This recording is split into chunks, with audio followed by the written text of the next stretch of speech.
Hello ಮಕ್ಕಳೇ, ನಾನು ನಿಮ್ಮ ಕನ್ನಡ ಶಿಕ್ಷಕಿ ವಾಣಿ ಕುಲಕರ್ಣಿ.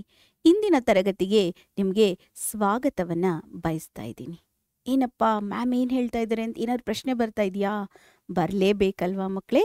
ಹಾಗಿದ್ರೆ ಇಂದಿನ ತರಗತಿಯಲ್ಲಿ ದ್ವಿತೀಯ ಭಾಷೆಯ 2ನೇ ಗದ್ಯವಾದಂಥ ಗಂಗೆಯಲ್ಲಿ ದೀಪಮಾಲೆ ಅನ್ನೋಂಥ ಗದ್ಯವನ್ನು ನೋಡೋಣ ಮಕ್ಕಳೇ. ಏನಪ್ಪ ಏನಿದೆ, ಇದನ್ನು ಯಾರು ಬರೆದಿದ್ದಾರೆ, ಇವೆಲ್ಲ ನೋಡ್ಬೇಕಲ್ವಾ? ಹಾಗಿದ್ರೆ ಬನ್ನಿ ಮಕ್ಕಳೇ, ಇನ್ಯಾಕ್ ತಡ, ಹೋಗೋಣ ನೇರವಾಗಿ ನಮ್ಮ ತರಗತಿಗೆ. ಹಾಗಿದ್ರೆ ಮಕ್ಕಳೇ, ಇವತ್ತಿನ ತರಗತಿಯಲ್ಲಿ ನಾವು ಏನೇನು ಕಲಿತೀವಪ್ಪ, ಕಲಿಕಾಂಶಗಳು ಅಂತ ಹೇಳಿದ್ರೆ ಆ್ಯಸ್ ಯೂಶ್ವಲ್ ನಾವು ಕೃತಿಕಾರ್ಯ ಪರಿಚಯವನ್ನು, ಗದ್ಯದ ಪ್ರವೇಶವನ್ನು, ಗದ್ಯದ ಆಶಯವನ್ನು, ಹಾಗೆ ಪದಗಳ ಅರ್ಥದೊಂದಿಗೆ ಗದ್ಯದ ವಿವರಣೆಯನ್ನು ಕೂಡ ನೋಡ್ತೀವಿ. ನಿಮಗೆ ಗೊತ್ತಿದೆ ಮಕ್ಕಳೇ, ಇಲ್ಲಿ ಕೃತಿಕಾರರ ಪರಿಚಯ ಅಂತ ಹೇಳಿದಾಗ ನಾವೇನು ಮಾಡೋಣ ಅಂತ ಹೇಳಿದ್ರೆ, ಮೊದಲು ಕೃತಿಕಾರರು ಯಾರು ಅಂತ ತಿಳ್ಕೊಳ್ಳೋಣ. ಈ ಕೃತಿಕಾರರ ಬಗ್ಗೆ ನಿಮಗೆ ಕೃತಿಕಾರರ ಪರಿಚಯದಲ್ಲಿ ಕೇಳುವ ಸಾಧ್ಯತೆ ತುಂಬ ಇದೆ ಮಕ್ಕಳೇ. ಇದು ತುಂಬ ತುಂಬ ಇಂಪಾರ್ಟೆಂಟು. ಯಾಕೆ ಅಂತ ಹೇಳಿದ್ರೆ ನಿಮ್ಗೆ ಗೊತ್ತು, ನಮಗೆ 3 ರಾಷ್ಟ್ರ ಕವಿಗಳಿದ್ದಾರೆ. ಮೊದಲನೆಯವರು ಗೋವಿಂದ ಪೈಗಳು, ಎರಡನೆಯವರು ಕುವೆಂಪು ಅವರು, ಮೂರನೇದವರು ಯಾರು ಅಂದರೆ ಡಾಕ್ಟರ್ GR ಶಿವರುದ್ರಪ್ಪನವರು. ಯಾರಪ್ಪ ಹಾಗಿದ್ರೆ ಇವ್ರ ಹೆಸರು ಏನು ಅಂತ ಹೇಳಿದ್ರೆ ಡಾಕ್ಟರ್ GR ಶಿವರುದ್ರಪ್ಪ. ಸರಿನಾ ಮಕ್ಕಳೇ? ಹಾಗಿದ್ರೆ ಈಗ ಏನು ಇವರು ಎಲ್ಲಿ ಹುಟ್ಟಿದ್ರು ಅಂತ ಹೇಳಿ ನಾವು ತಿಳ್ಕೊಳ್ಳೋಣ. ಇಲ್ಲಿ ಇವರು 7/2/1926 ಇವ್ರು ನೋಡಿ, ಇನ್ನೊಮ್ಮೆ ನೋಡ್ಕೊಳ್ಳಿ ಮಕ್ಕಳೇ, 7/2/1926 ಶಿವಮೊಗ್ಗ ಜಿಲ್ಲೆಯ ಶಿಕಾರಿಪುರ ತಾಲೂಕಿನ ಈಸೂರು ಅಂತ ಅನ್ನೋ ಗ್ರಾಮದಲ್ಲಿ ಇವ್ರು ಜನಿಸಿದ್ರು. ಶಿವಮೊಗ್ಗ ಜಿಲ್ಲೆ ಶಿಕಾರಿಪುರ ತಾಲೂಕಿನ ಈಸೂರು ಅನ್ನುವಂಥ ಒಂದು ಗ್ರಾಮ, ಅಂದರೆ ಒಂದು ವಿಲೇಜ್ ಅಂತ ಹೇಳ್ತೀವಲ್ಲ, ಅಲ್ಲಿ ಜನಿಸಿದ್ರು. ಹಾಗಿದ್ರೆ ಇವ್ರ ಹೆಸರೇನು? GS ಶಿವರುದ್ರಪ್ಪನವರು. ಮತ್ತು ಇವರು ಎಲ್ಲಿ ಜನಿಸಿದ್ರು ಅಂದರೆ ಶಿವಮೊಗ್ಗ ಜಿಲ್ಲೆ ಶಿಕಾರಿಪುರ ತಾಲೂಕಿನ ಈಸೂರಿನಲ್ಲಿ ಜನಿಸಿದ್ರು. ಯಾವಾಗಪ್ಪ ಅಂದರೆ 1926. ಹಾಗಿದ್ರೆ ಮಕ್ಕಳೇ, ಇವರ ಪ್ರಮುಖ ಕೃತಿಗಳು ಯಾವುದು ಅಂತ ನೋಡೋಣ. ನಿಮ್ಗೆ ಈಗಾಗಲೇ ಗೊತ್ತಿದೆ, ಸಾಮಗಾನ, ಚೆಲುವು ಒಲವು, ಸಂಜೆ ದಾರಿ, ದೇವಶಿಲ್ಪ, ದೀಪದ ಹೆಜ್ಜೆ, ತೀರ್ಥವಾಣಿ, ಕಾರ್ತೀಕ, ಅನಾವರಣ, ಇವೆಲ್ಲ ಅವರ ಕವನ ಸಂಕಲನಗಳು.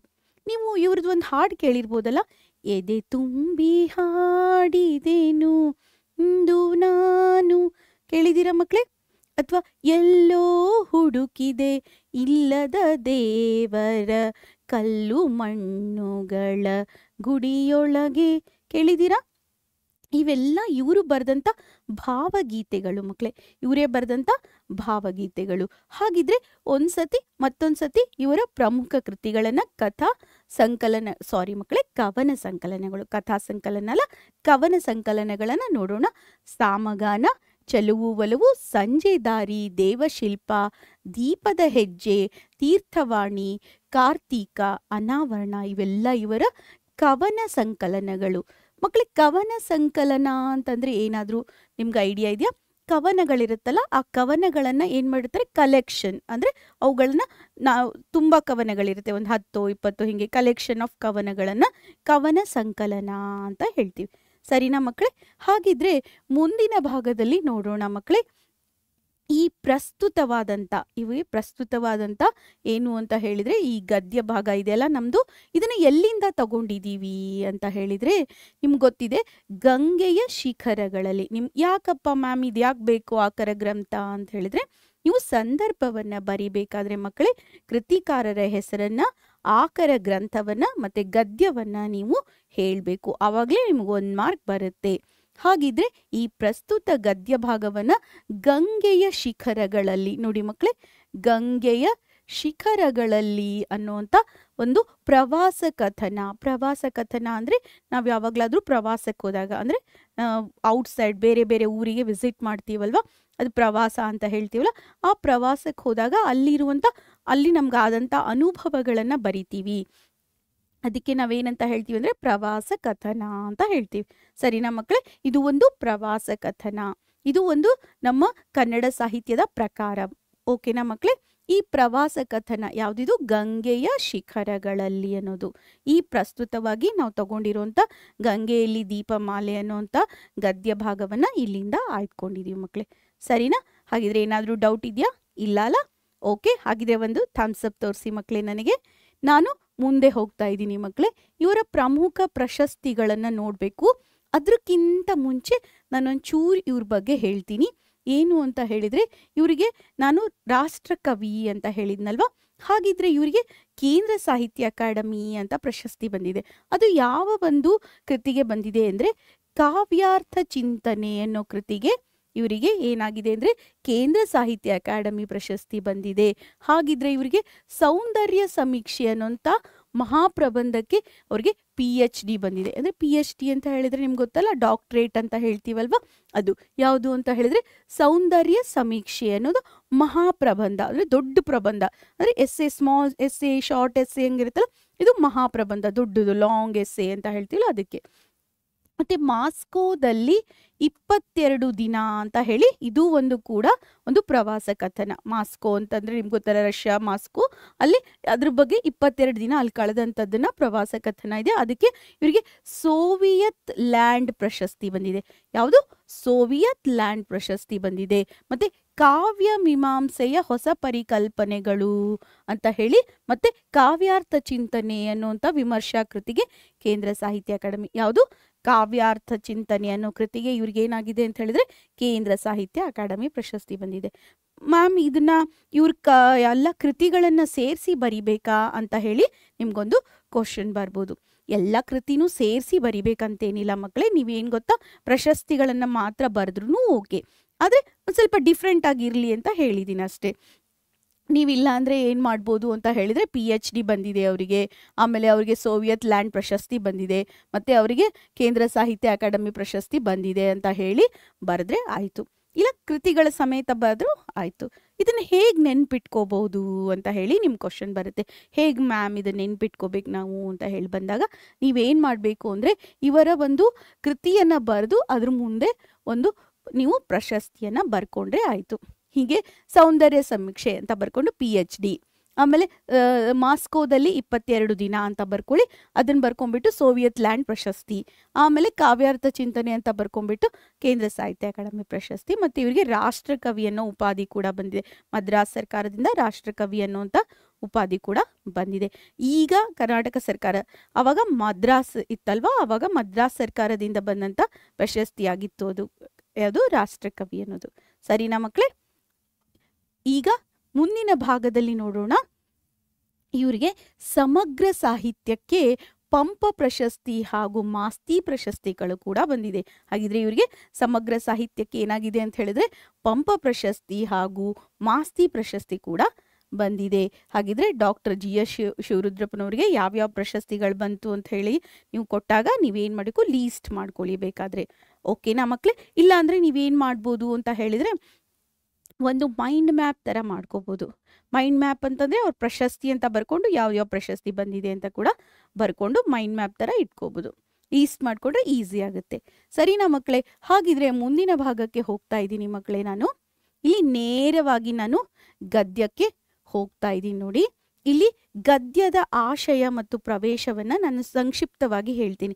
ನಿಮಗೆ ಗೊತ್ತಿದೆ ಇಲ್ಲಿ ಗದ್ಯದ ಆಶಯ ಏನು ಅಂತ ಹೇಳಿದರೆ, ಇಲ್ಲೇನಾಗಿದೆ ಅಂತ ಹೇಳಿದರೆ, ನಮ್ಮ ಕೃತಿಕಾರರಾದಂಥ GS ಶಿವರುದ್ರಪ್ಪನವರು ಏನು ಮಾಡಿದ್ದಾರೆ ಅಂತ ಹೇಳಿದರೆ, ಉತ್ತರ ಭಾರತದ ಪ್ರವಾಸಕ್ಕೆ ಹೋಗಿದ್ದಾರೆ. ಉತ್ತರ ಭಾರತ, ಗಂಗೆ ಇರೋದು ಉತ್ತರ ಭಾರತದಲ್ವ, ಆ ಪ್ರವಾಸಕ್ಕೆ ಹೋದಂಥ ಪ್ರವಾಸವನ್ನು ಅಲ್ಲೇನು ಮಾಡಿದ್ದಾರೆ ಅಂತ ಹೇಳಿದರೆ ಅವರು ಎಕ್ಸ್ಪ್ಲೇನ್ ಮಾಡ್ತಾರೆ. ಪ್ರವಾಸಕ್ಕೆ ಹೋದಾಗ ಏನೇನಾಯಿತು, ಏನು ಅನುಭವ ಆಯಿತು ಅನ್ನೋದನ್ನು. ಇಲ್ಲಿ ಪ್ರವೇಶ ಕೂಡ ಏನಾಗಿದೆ ಅಂತ ಹೇಳಿದರೆ ಮಕ್ಕಳೇ, ಇಲ್ಲಿ ಪ್ರವೇಶದಲ್ಲಿ ನಾವೇನು ಮಾಡ್ತೀವಿ ಅಂದರೆ, ಅವರು ಪ್ರವಾಸ ಕಥನವನ್ನು ಯಾಕೆ ಬರೆದ್ರು, ಪ್ರವಾಸ ಕಥನ ಏನು ಮಾಡುತ್ತೆ, ಅಲ್ಲಿ ಸಂಸ್ಕೃತಿಯನ್ನು ಅವ್ರು ತಿಳ್ಕೊಂಡ್ರು, ಅಲ್ಲಿ ಹೋದಾಗ ಅಲ್ಲಿ ಜನಜೀವನ ಹೇಗಿತ್ತು, ಅವ್ರ ವೇಷಭೂಷಣ ಹೇಗಿತ್ತು, ಅಲ್ಲಿ ಹೇಗೆ ಅನುಭವ ಆಯಿತು. ಅದೇ ನಮ್ಮ ಭಾರತದಲ್ಲೇ ಇರೋದು, ಆದರೆ ನಿಮಗೆ ಗೊತ್ತಿರಬೇಕು ಯಾವಾಗಲೂ ಒಂದು 200 ಮೀಟರ್ಗೆ ನಮ್ಮ ವೇಷಭೂಷಣ ಮತ್ತು ಆಹಾರ ಪದ್ಧತಿ ಎಲ್ಲ ಚೇಂಜ್ ಆಗುತ್ತೆ ನಮ್ಮ ದೇಶದಲ್ಲಿ. ಹಾಗೆಯೇ ಈಗ ನಾವು ದಕ್ಷಿಣ ಭಾರತೀಯರು ಉತ್ತರ ಭಾರತಕ್ಕೆ ಹೋದಾಗ ಅಲ್ಲಿ ಬಹಳಷ್ಟು ಅವ್ರ ಭಾಷೆಯಾಗಿರಲಿ, ಅವ್ರ ಸಂಸ್ಕೃತಿ ಆಗಿರಲಿ, ಅವರು ಅವರು ಊಟ ಮಾಡುವಂಥ ಪದ್ಧತಿ ಆಗಿರಲಿ, ಅವ್ರ ಉಡುಗೆ ತೊಡುಗೆಗಳಾಗಿರಲಿ ಎಲ್ಲ ಚೇಂಜ್ ಆಗುತ್ತಲ್ವ, ಅದ್ರ ಬಗ್ಗೆ ಅವ್ರು ಏನು ಮಾಡ್ತಾರೆ ಅಂತ ಹೇಳಿದ್ರೆ ಇಲ್ಲಿ ಬರೀತಾರೆ. ಅದಕ್ಕೆ ಆಶಯ ಮತ್ತು ಪ್ರವೇಶ ಇಲ್ಲಿ ಹೀಗಿರೋದ್ರಿಂದ ನಾನು ಏನು ಮಾಡ್ತಾ ಇದ್ದೀನಿ ಅಂದರೆ ಆಶಯ ಪ್ರವೇಶಕ್ಕೆ ಜಾಸ್ತಿ ಏನು ಮಾಡ್ತಾ ಇಲ್ಲ ಅಂತ ಹೇಳಿದ್ರೆ ನಿಮಗೆ ಆಶಯ ಅಂದ್ರೇನು, ಆಶಯ ಅಂದರೆ ಏನು ಅಂತ ಹೇಳಿದ್ದೀನಿ. ಮತ್ತು ಪ್ರವೇಶ ಅಂತ ಹೇಳಿದರೆ ನಿಮ್ಗೆ ಏನದು ಪ್ರವಾಸ ಕಥನದ ಬಗ್ಗೆ ಮುಂಚೆನೇ ಹೇಳಿದ್ನಲ್ವ, ಅದನ್ನೇ ಆಶಯ ಮತ್ತು ಪ್ರವೇಶ ಅಂತ ಅಂದ್ಕೊಳ್ಳಿ. ಹಾಗಿದ್ರೆ ನೇರವಾಗಿ ನಾನು ಏನು ಮಾಡ್ತಾ ಇದ್ದೀನಿ, ಗದ್ಯ ಭಾಗಕ್ಕೆ ಹೋಗ್ತಾ ಇದ್ದೀನಿ.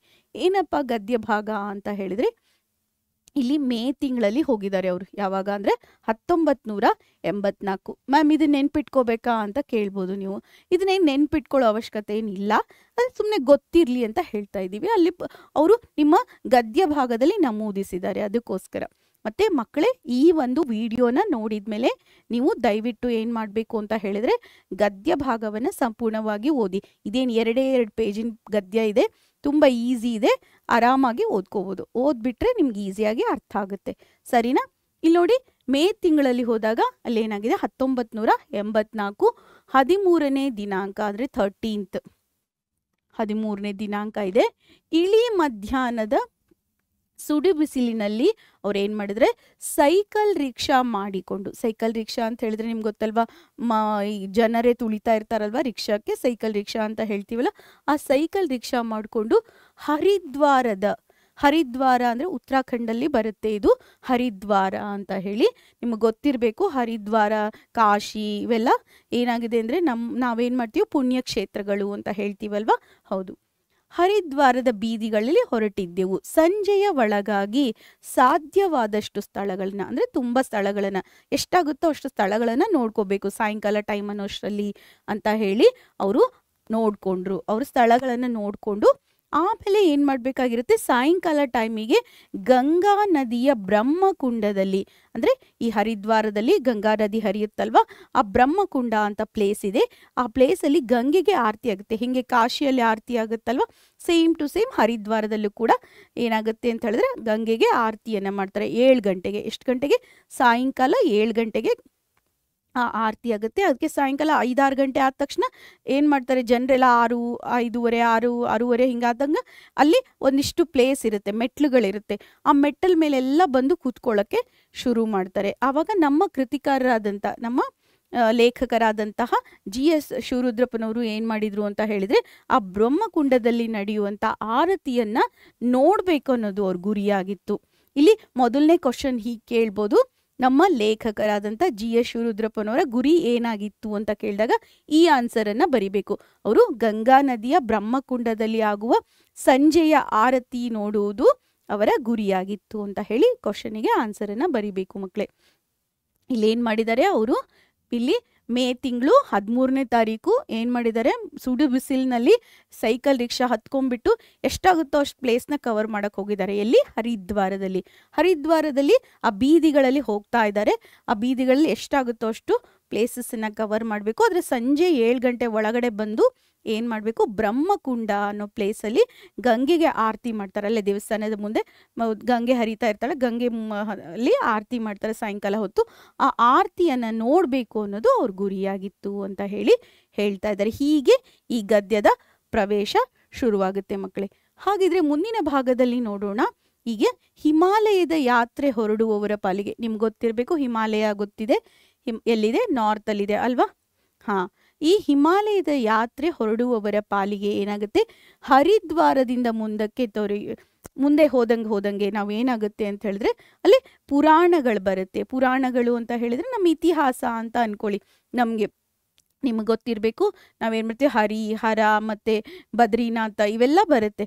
ಇವೆಲ್ಲ ಏನಾಗುತ್ತೆ ಅಂತ ಹೇಳಿದ್ರೆ ನಮ್ಮ ಪುರಾಣ ಮತ್ತು ಚರಿತ್ರೆ ಇವೆಲ್ಲ ಏನಾಗುತ್ತೆ ಒಂದಕ್ಕೊಂದು ಅಲ್ಲಿ ಹೆಣಕೊಂಡಿದೆ ಅಂತ ಹೇಳ್ತಾರೆ. ಅಂದರೆ ಅಲ್ಲಿ ಹೋದಂಗೆ ಎಲ್ಲ ಪ್ಲೇಸ್ಗಳಲ್ಲೂ ಒಂದಲ್ಲ ಒಂದು ಇತಿಹಾಸದ ಕುರುಹುಗಳಿದೆ ಅಥವಾ ಪೌರಾಣಿಕ ಕುರುಹುಗಳಿದೆ ಅಂತ ಹೇಳಕ್ಕೆ ಹೊರಟಿದ್ದಾರೆ. ನೀವು ನೋಡಿರಬೇಕು ಎಷ್ಟೊಂದು ಸತಿ ನೀವು ಹೊರಗಡೆ ಹೋದಾಗ ಅಯೋಧ್ಯೆ, ಕಾಶಿ ಇವೆಲ್ಲ ಹೋದಂಗೆ ನಿಮ್ಗೆ ಗೊತ್ತು, ಎಲ್ಲ ಪ್ಲೇಸಲ್ಲೂ ಕೂಡ ನಾವು ನೀವು ದೇವರ ಅಂದರೆ ನಾವು ದೇವತೆ ಪುರಾಣ ಆ ಥರದ ನಮಗೆ ಯಾವುದಾದ್ರೂ ಕಥೆಗಳು ಸಿಗುತ್ತೆ ಅಂತ ಹೇಳ್ತಾ ಇದ್ದಾರೆ. ಯಾಕೆ ಅಂದರೆ ಹಿಮಾಲಯದ ಯಾತ್ರೆ ಹಿಮಾಲಯ ಅಂದರೆ ಹಿಮಾಲಯದ ಕಡೆಗೆ, ಅಂದರೆ ಗಂಗೆ ಬರೋದು ಹಿಮಾಲಯದಿಂದ ತಾನೆ. ಓಕೆ, ಹಾಗೆ ಇಲ್ಲಿ ಮುಂದಿನ ಭಾಗದಲ್ಲಿ ಏನ್ ಹೇಳಕ್ ಹೊರಟಿದ್ದಾರೆ ಅಂದ್ರೆ ಹರಿದ್ವಾರದ ಬೀದಿಗಳ ಬಗ್ಗೆ ಹೇಳ್ತಾರೆ. ಇಲ್ಲಿ ಹರಿದ್ವಾರ ಎಲ್ಲ ತೀರ್ಥಕ್ಕೆ ನಗರಗಳಂತೆ ತನ್ನೊಳಗೆ ಪ್ರಾಚೀನತೆಯನ್ನ ಉಳಿಸಿಕೊಂಡಿದೆ. ಅಂದ್ರೆ ಎಲ್ಲ ನಗರಗಳು ಹೆಂಗ್ ಉಳಿಸ್ಕೊಂಡಿದೆ ಹಂಗೆ ತಮ್ಮನಂತೆ ಇಲ್ಲಿ ಪ್ರಾಚೀನತೆಯನ್ನ ಉಳಿಸ್ಕೊಂಡಿದೆ ಅಂತ ಹೇಳ್ತಾರೆ. ಆಮೇಲೆ ಹರಿದ್ವಾರದ ಬೀದಿಗಳಲ್ಲಿ ನೀವು ನೋಡಿರ್ಬೇಕು, ಕಾಶಿ ಹರಿದ್ವಾರ ಎಲ್ಲ ಸೇಮ್ ಟು ಸೇಮ್ ಆಗಿ ಕಾಣಿಸುತ್ತೆ. ಅಲ್ಲಿ ಏನಾಗುತ್ತೆ ಅಂತ ಬೀದಿಗಳಲ್ಲಿ ಹೋಗ್ತಾ ಇರ್ಬೇಕಾದ್ರೆ ತುಂಬಾ ಇಕ್ಕಟ್ಟಾದ ಪ್ಲೇಸ್ ಇರುತ್ತೆ. ಎಲ್ಲ ಹಿಂಗೆ ಮನೆ ಮುಂದೆನೇ ಇಕ್ಕಟ್ಟಾಗಿ ಹೋಗ್ತಾ ಇರ್ಬೇಕು. ಈಗ ಸ್ವಲ್ಪ ಕಾಶಿ ಕಾರಿಡಾರ್ ಎಲ್ಲ ಮಾಡಿ ಸ್ವಲ್ಪ ಅಗಲವಾಗಿ ಮಾಡಿದ್ದಾರೆ. ಇಲ್ಲಾಂದ್ರೆ ದೇವಸ್ಥಾನದ ಹೋಗೋವರೆಗೂ ಎಲ್ಲ ಕಡೆನೂ ಏನಾಗುತ್ತೆ, ಇಕ್ಕಟ್ಟಾದ ಪ್ಲೇಸು. ಹಿಂಗೆ ಹೋದ ತಕ್ಷಣ ಒಂದು ದೇವಸ್ಥಾನ ಬರುತ್ತೆ, ಹಿಂಗೆ ಹೋದ ತಕ್ಷಣ ಒಂದು ಆಶ್ರಮ ಬರುತ್ತೆ, ಏನೋ ಒಂದು ಅಲ್ಲಿ ಏನಾದರೂ ಇದ್ದೇ ಇರುತ್ತೆ ಆ ಥರ ಅಂತ ಹೇಳ್ತಾ ಇದ್ದಾರೆ. ಮತ್ತು ಸ್ವಲ್ಪ ಜನಸಂದಣಿ ಜಾಸ್ತಿ ಇರೋದ್ರಿಂದ ಅಲ್ಲಿ ಗಲೀಜು ಕೂಡ ಇದೆ ಅಂತ ಹೇಳ್ತಾ ಇದ್ದಾರೆ. ಅಂದರೆ ಅಲ್ಲಿ ಸ್ವಲ್ಪ ಗಲೀಜು ಕೂಡ ಇದೆ ಅಂತ ಹೇಳ್ತಾ ಇದ್ದಾರೆ. ಅಲ್ಲಿ ನಡುವೆ ಅಂದರೆ ನಡುವೆ ಅಂತ ಹೇಳಿ ಬಂದಿದೆ ನೋಡಿ. ಅಂದರೆ ಇದು ಏನು ಮಾಡಿದೆ, ನಡುವೆ ಒಂದೇ ಪದನ ಎರಡು ಸತಿ ಬಳಸಿದೀವಲ್ವ, ಏನಂತ ಹೇಳ್ತೀವಿ, ದ್ವಿರುಕ್ತಿ ಅಂತ ಹೇಳ್ತೀವ. ಓಕೆ, ಅಲ್ಲಿ ಹೋಗ್ತಾ ಇರಬೇಕಾದ್ರೆ ಏನಾಗುತ್ತೆ ಅಂದರೆ ಥಟ್ಟನೆ ಗುಡಿಗಳು, ಅಂದರೆ ಹಿಂಗೆ ಹೋಗ್ತಾ ಇರಬೇಕಾದ್ರೆ ಒಂದು ಗುಡಿ ಬರುತ್ತೆ, ಒಂದು ಆಶ್ರಮ ಬರುತ್ತೆ, ಒಂದು ಧರ್ಮಶಾಲೆ ಬರುತ್ತೆ. ಹಾಂ ಮಕ್ಕಳೇ, ಧರ್ಮಶಾಲೆ ಅಂದರೆ ಏನು ಗೊತ್ತಾ ಮಕ್ಕಳೇ, ಹಳೆ ಕಾಲದಲ್ಲಿ ಈ ಥರ ಹೋಟೆಲ್ ಎಲ್ಲ ಇರ್ತಿರ್ಲಿಲ್ಲ. ಅವಾಗ ಏನು ಮಾಡ್ತಿದ್ರು ಅಂದರೆ ಯಾತ್ರಾರ್ಥಿಗಳು ಹೋಗ್ತಿದ್ರಲ್ವ, ಯಾವ್ದಾದ್ರು ಯಾತ್ರೆಗೆ ಹೋದಾಗ ಯಾತ್ರಾರ್ಥಿಗಳು ಅಲ್ಲಿ ಏನು ಯಾತ್ರೆ ಮಾಡುವಂಥವ್ರು ಇರ್ತಾರಲ್ಲ ಅವರಿಗೆ ಯಾತ್ರಾರ್ಥಿಗಳು ಅಂತ ಹೇಳ್ತೀವಿ. ಅವರು ಅಲ್ಲಿ ಉಳ್ಕೊಳ್ಳೋದಕ್ಕೆ, ಅವರಿಗೆ ಫ್ರೀಯಾಗಿ ಉಳ್ಕೊಳ್ಳೋದಕ್ಕೆ ಏನು ಮಾಡ್ತೀವಿ, ವ್ಯವಸ್ಥೆಯನ್ನು ಮಾಡಿರ್ತೀವಿ, ಅಲ್ಲಿ ಬಂದು ಅವರು ಉಳ್ಕೋಬಹುದು ಅಂತ. ಅದಕ್ಕೆ ಧರ್ಮಶಾಲೆ ಅಂತ ಹೇಳ್ತಿದ್ರು, ಧರ್ಮಶಾಲೆ ಅಂತ ಹೇಳ್ತಿದ್ರು. ಆಶ್ರಮಗಳು ಅಂತ ಹೇಳಿದ್ರೆ ನಿಮ್ಗೆ ಗೊತ್ತು, ಈಗ ಯಾವ್ದಾದ್ರು ಮುನಿಗಳು ಯತಿಗಳು ಅವರ ಆಶ್ರಮಗಳಿರ್ತಿತ್ತು. ಮತ್ತು ಗುಡಿಗಳು ಅಂತ ಹೇಳಿದ್ರೆ ಚಿಕ್ಕ ಚಿಕ್ಕ ದೇವಸ್ಥಾನಗಳು ಇರ್ತಿತ್ತು. ಇವೆಲ್ಲ ಕಾಣಿಸ್ತಿದ್ವು ಎಲ್ಲಿ, ಆ ಹರಿದ್ವಾರದ ಬೀದಿಗಳಲ್ಲಿ. ಅಂದರೆ ಆ ಹರಿದ್ವಾರದಲ್ಲಿ ಬೀದಿಯಲ್ಲಿ ಹೋಗ್ಬೇಕಾದ್ರೆ ಇಕ್ಕಟ್ಟಾದ ಪ್ಲೇಸ್ ಇರ್ತಿತ್ತು, ಅಲ್ಲಿ ಗಲೀಜೆಲ್ಲ ಇತ್ತು.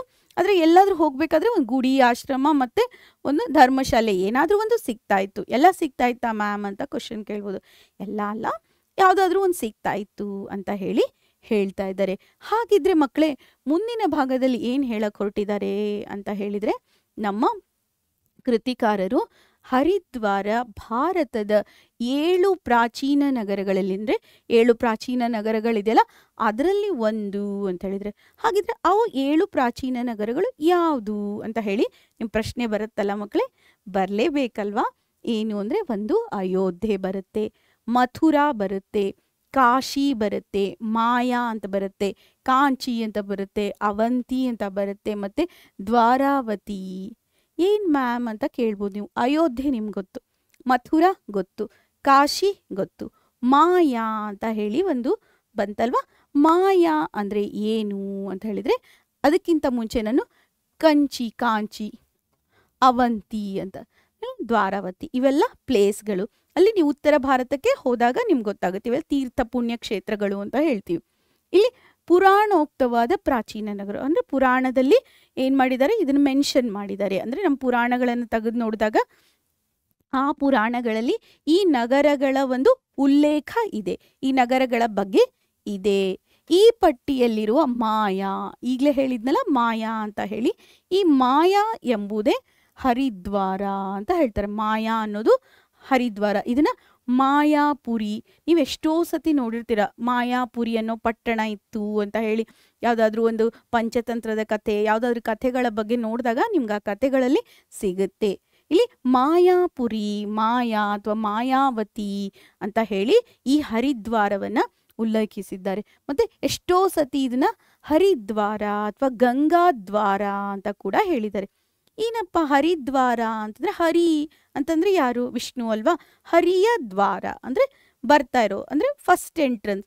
ಏನು ಗಂಗೆ ಏನು ಮಾಡಿದಾಳೆ ಅಂತ ಹೇಳಿದ್ರೆ ನಿಮ್ಗೆ ಗೊತ್ತು, ಹಿಮಾಲಯದ ತೊಪ್ಪಲಲ್ಲಿ ಅವಳು ಹುಟ್ಟುತ್ತಾಳೆ, ಗಂಗೋತ್ರಿ ಅನ್ನೋಲಿ. ಅಲ್ಲಿಂದ ಬರಬೇಕಾದ್ರೆ ಏನಾಗುತ್ತೆ ಅಂದರೆ ಎಲ್ಲ ಕಡೆನೂ ಏನಾಗುತ್ತೆ, ಕಣಿವೆಗಳಿಂದಾನೇ ಹರಿದು ಬರೋದು. ಆದರೆ ಫಸ್ಟ್ ಬಯಲನ್ನು ಪ್ರವೇಶ ಮಾಡೋದು. ಬಯಲು ಅಂತ ಹೇಳಿದರೆ ನೀವು ಫ್ಲ್ಯಾಟ್ ಏರಿಯಾ ಅಂತ ಹೇಳ್ತೀರಲ್ವ, ಆ ಬಯಲು ಪ್ರದೇಶವನ್ನು ಅಲ್ಲಿ ಪ್ರವೇಶ ಮಾಡೋದು ಎಲ್ಲಿ ಅಂದರೆ ಹರಿದ್ವಾರದಲ್ಲಿ. ಅಂದರೆ ಈ ಮಾಯಾಪುರಿ, ಗಂಗಾದ್ವಾರ ಅಂತ ಹೇಳಿದ್ನಲ್ಲ, ಈ ಹರಿದ್ವಾರದಲ್ಲಿ ಅವಳು ಪ್ರವೇಶವನ್ನು ಮಾಡ್ತಾಳೆ. ಯಾರು, ಗಂಗೆ.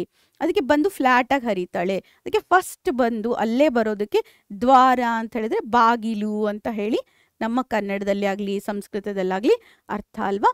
ಹಾಗಿದ್ರೆ ಅಲ್ಲಿ ಫಸ್ಟ್ ಬರ್ತಾಳೆ ಅಂತ ಹೇಳೋದಕ್ಕೆ ಹರಿಯ ದ್ವಾರ, ಹರಿದ್ವಾರ ಅಂತ ಹೇಳ್ತಾರೆ. ಇಲ್ಲಿ ಮಾಯಾಪುರಿ, ಮಾಯಾವತಿ ಮತ್ತೆ ಹರಿದ್ವಾರ. ಹಾಗಿದ್ರೆ ನಿಮ್ಗೆ ಗೊತ್ತಿರಬೇಕು ಮಕ್ಕಳೇ, ಹುಯೆನ್ ಥ್ಯಾಂಗ್ ಅಂತ ಹೇಳಿ ಒಬ್ಬ ಚೀನಾ ದೇಶದ ಯಾತ್ರಿಕ ನಮ್ಮ ದೇಶಕ್ಕೆ ಬಂದಿದ್ದ ಅಲ್ವಾ. ಅವನು ಬಂದಾಗ ಏನು ಮಾಡ್ತಾನೆ ಅಂತ ಹೇಳಿದ್ರೆ ಈ ಹರಿದ್ವಾರವನ್ನು ನೋಡಿ ಏನಂತಾನೆ, ಮಯಲೋ ಅಂತ ಹೇಳಿ ಹೆಸರಿಡ್ತಾನೆ. ಮಯಲೋ ಅಂತ ಕರೀತಾನೆ. ಅವನ ಒಂದು ಉಲ್ಲೇಖ ಮಾಡಿದ್ದಾನೆ ಅವನ ಗ್ರಂಥಗಳಲ್ಲಿ. ಮಯಲೋ ಅಥವಾ ಏನಂತ ಹೇಳ್ತಾನೆ, ಮಯೂರ ಅಂತ ಹೇಳ್ತಾನೆ. ಇಲ್ಲಿ ನೋಡಿ, ಮಯಲೋ ಅಥವಾ ಮಯೂರ. ಈ ಕ್ವಶನ್ ಬರ್ಬೋದು ಮಕ್ಕಳೇ. ಹುಯೆನ್ ಥ್ಯಾಂಗ್, ಚೀನಾ ದೇಶದ ಹುಯೆನ್ ಥ್ಯಾಂಗ್ ಈ ಹರಿದ್ವಾರವನ್ನ ಯಾವ ಹೆಸರಿನಿಂದ ಕರೆದನು ಅಂತ ಕೇಳ್ಬೋದು. ಅವಾಗ ಮಯಲೋ ಅಥವಾ ನಾವೇನಂತ ಹೇಳ್ಕೊ ಮಯೂರ ಅಂತ ಹೇಳಿ ಅವನು ಕರೀತಾನೆ ಅಂತ ಹೇಳಿ ಇಲ್ಲಿ ಬರುತ್ತೆ. ಆಮೇಲೆ ಹರಿದ್ವಾರಕ್ಕೆ ಇನ್ನೊಂದು ಹೆಸರು ಕೂಡ ಇದೆ ಅಂತ ಹೇಳ್ತಾರೆ.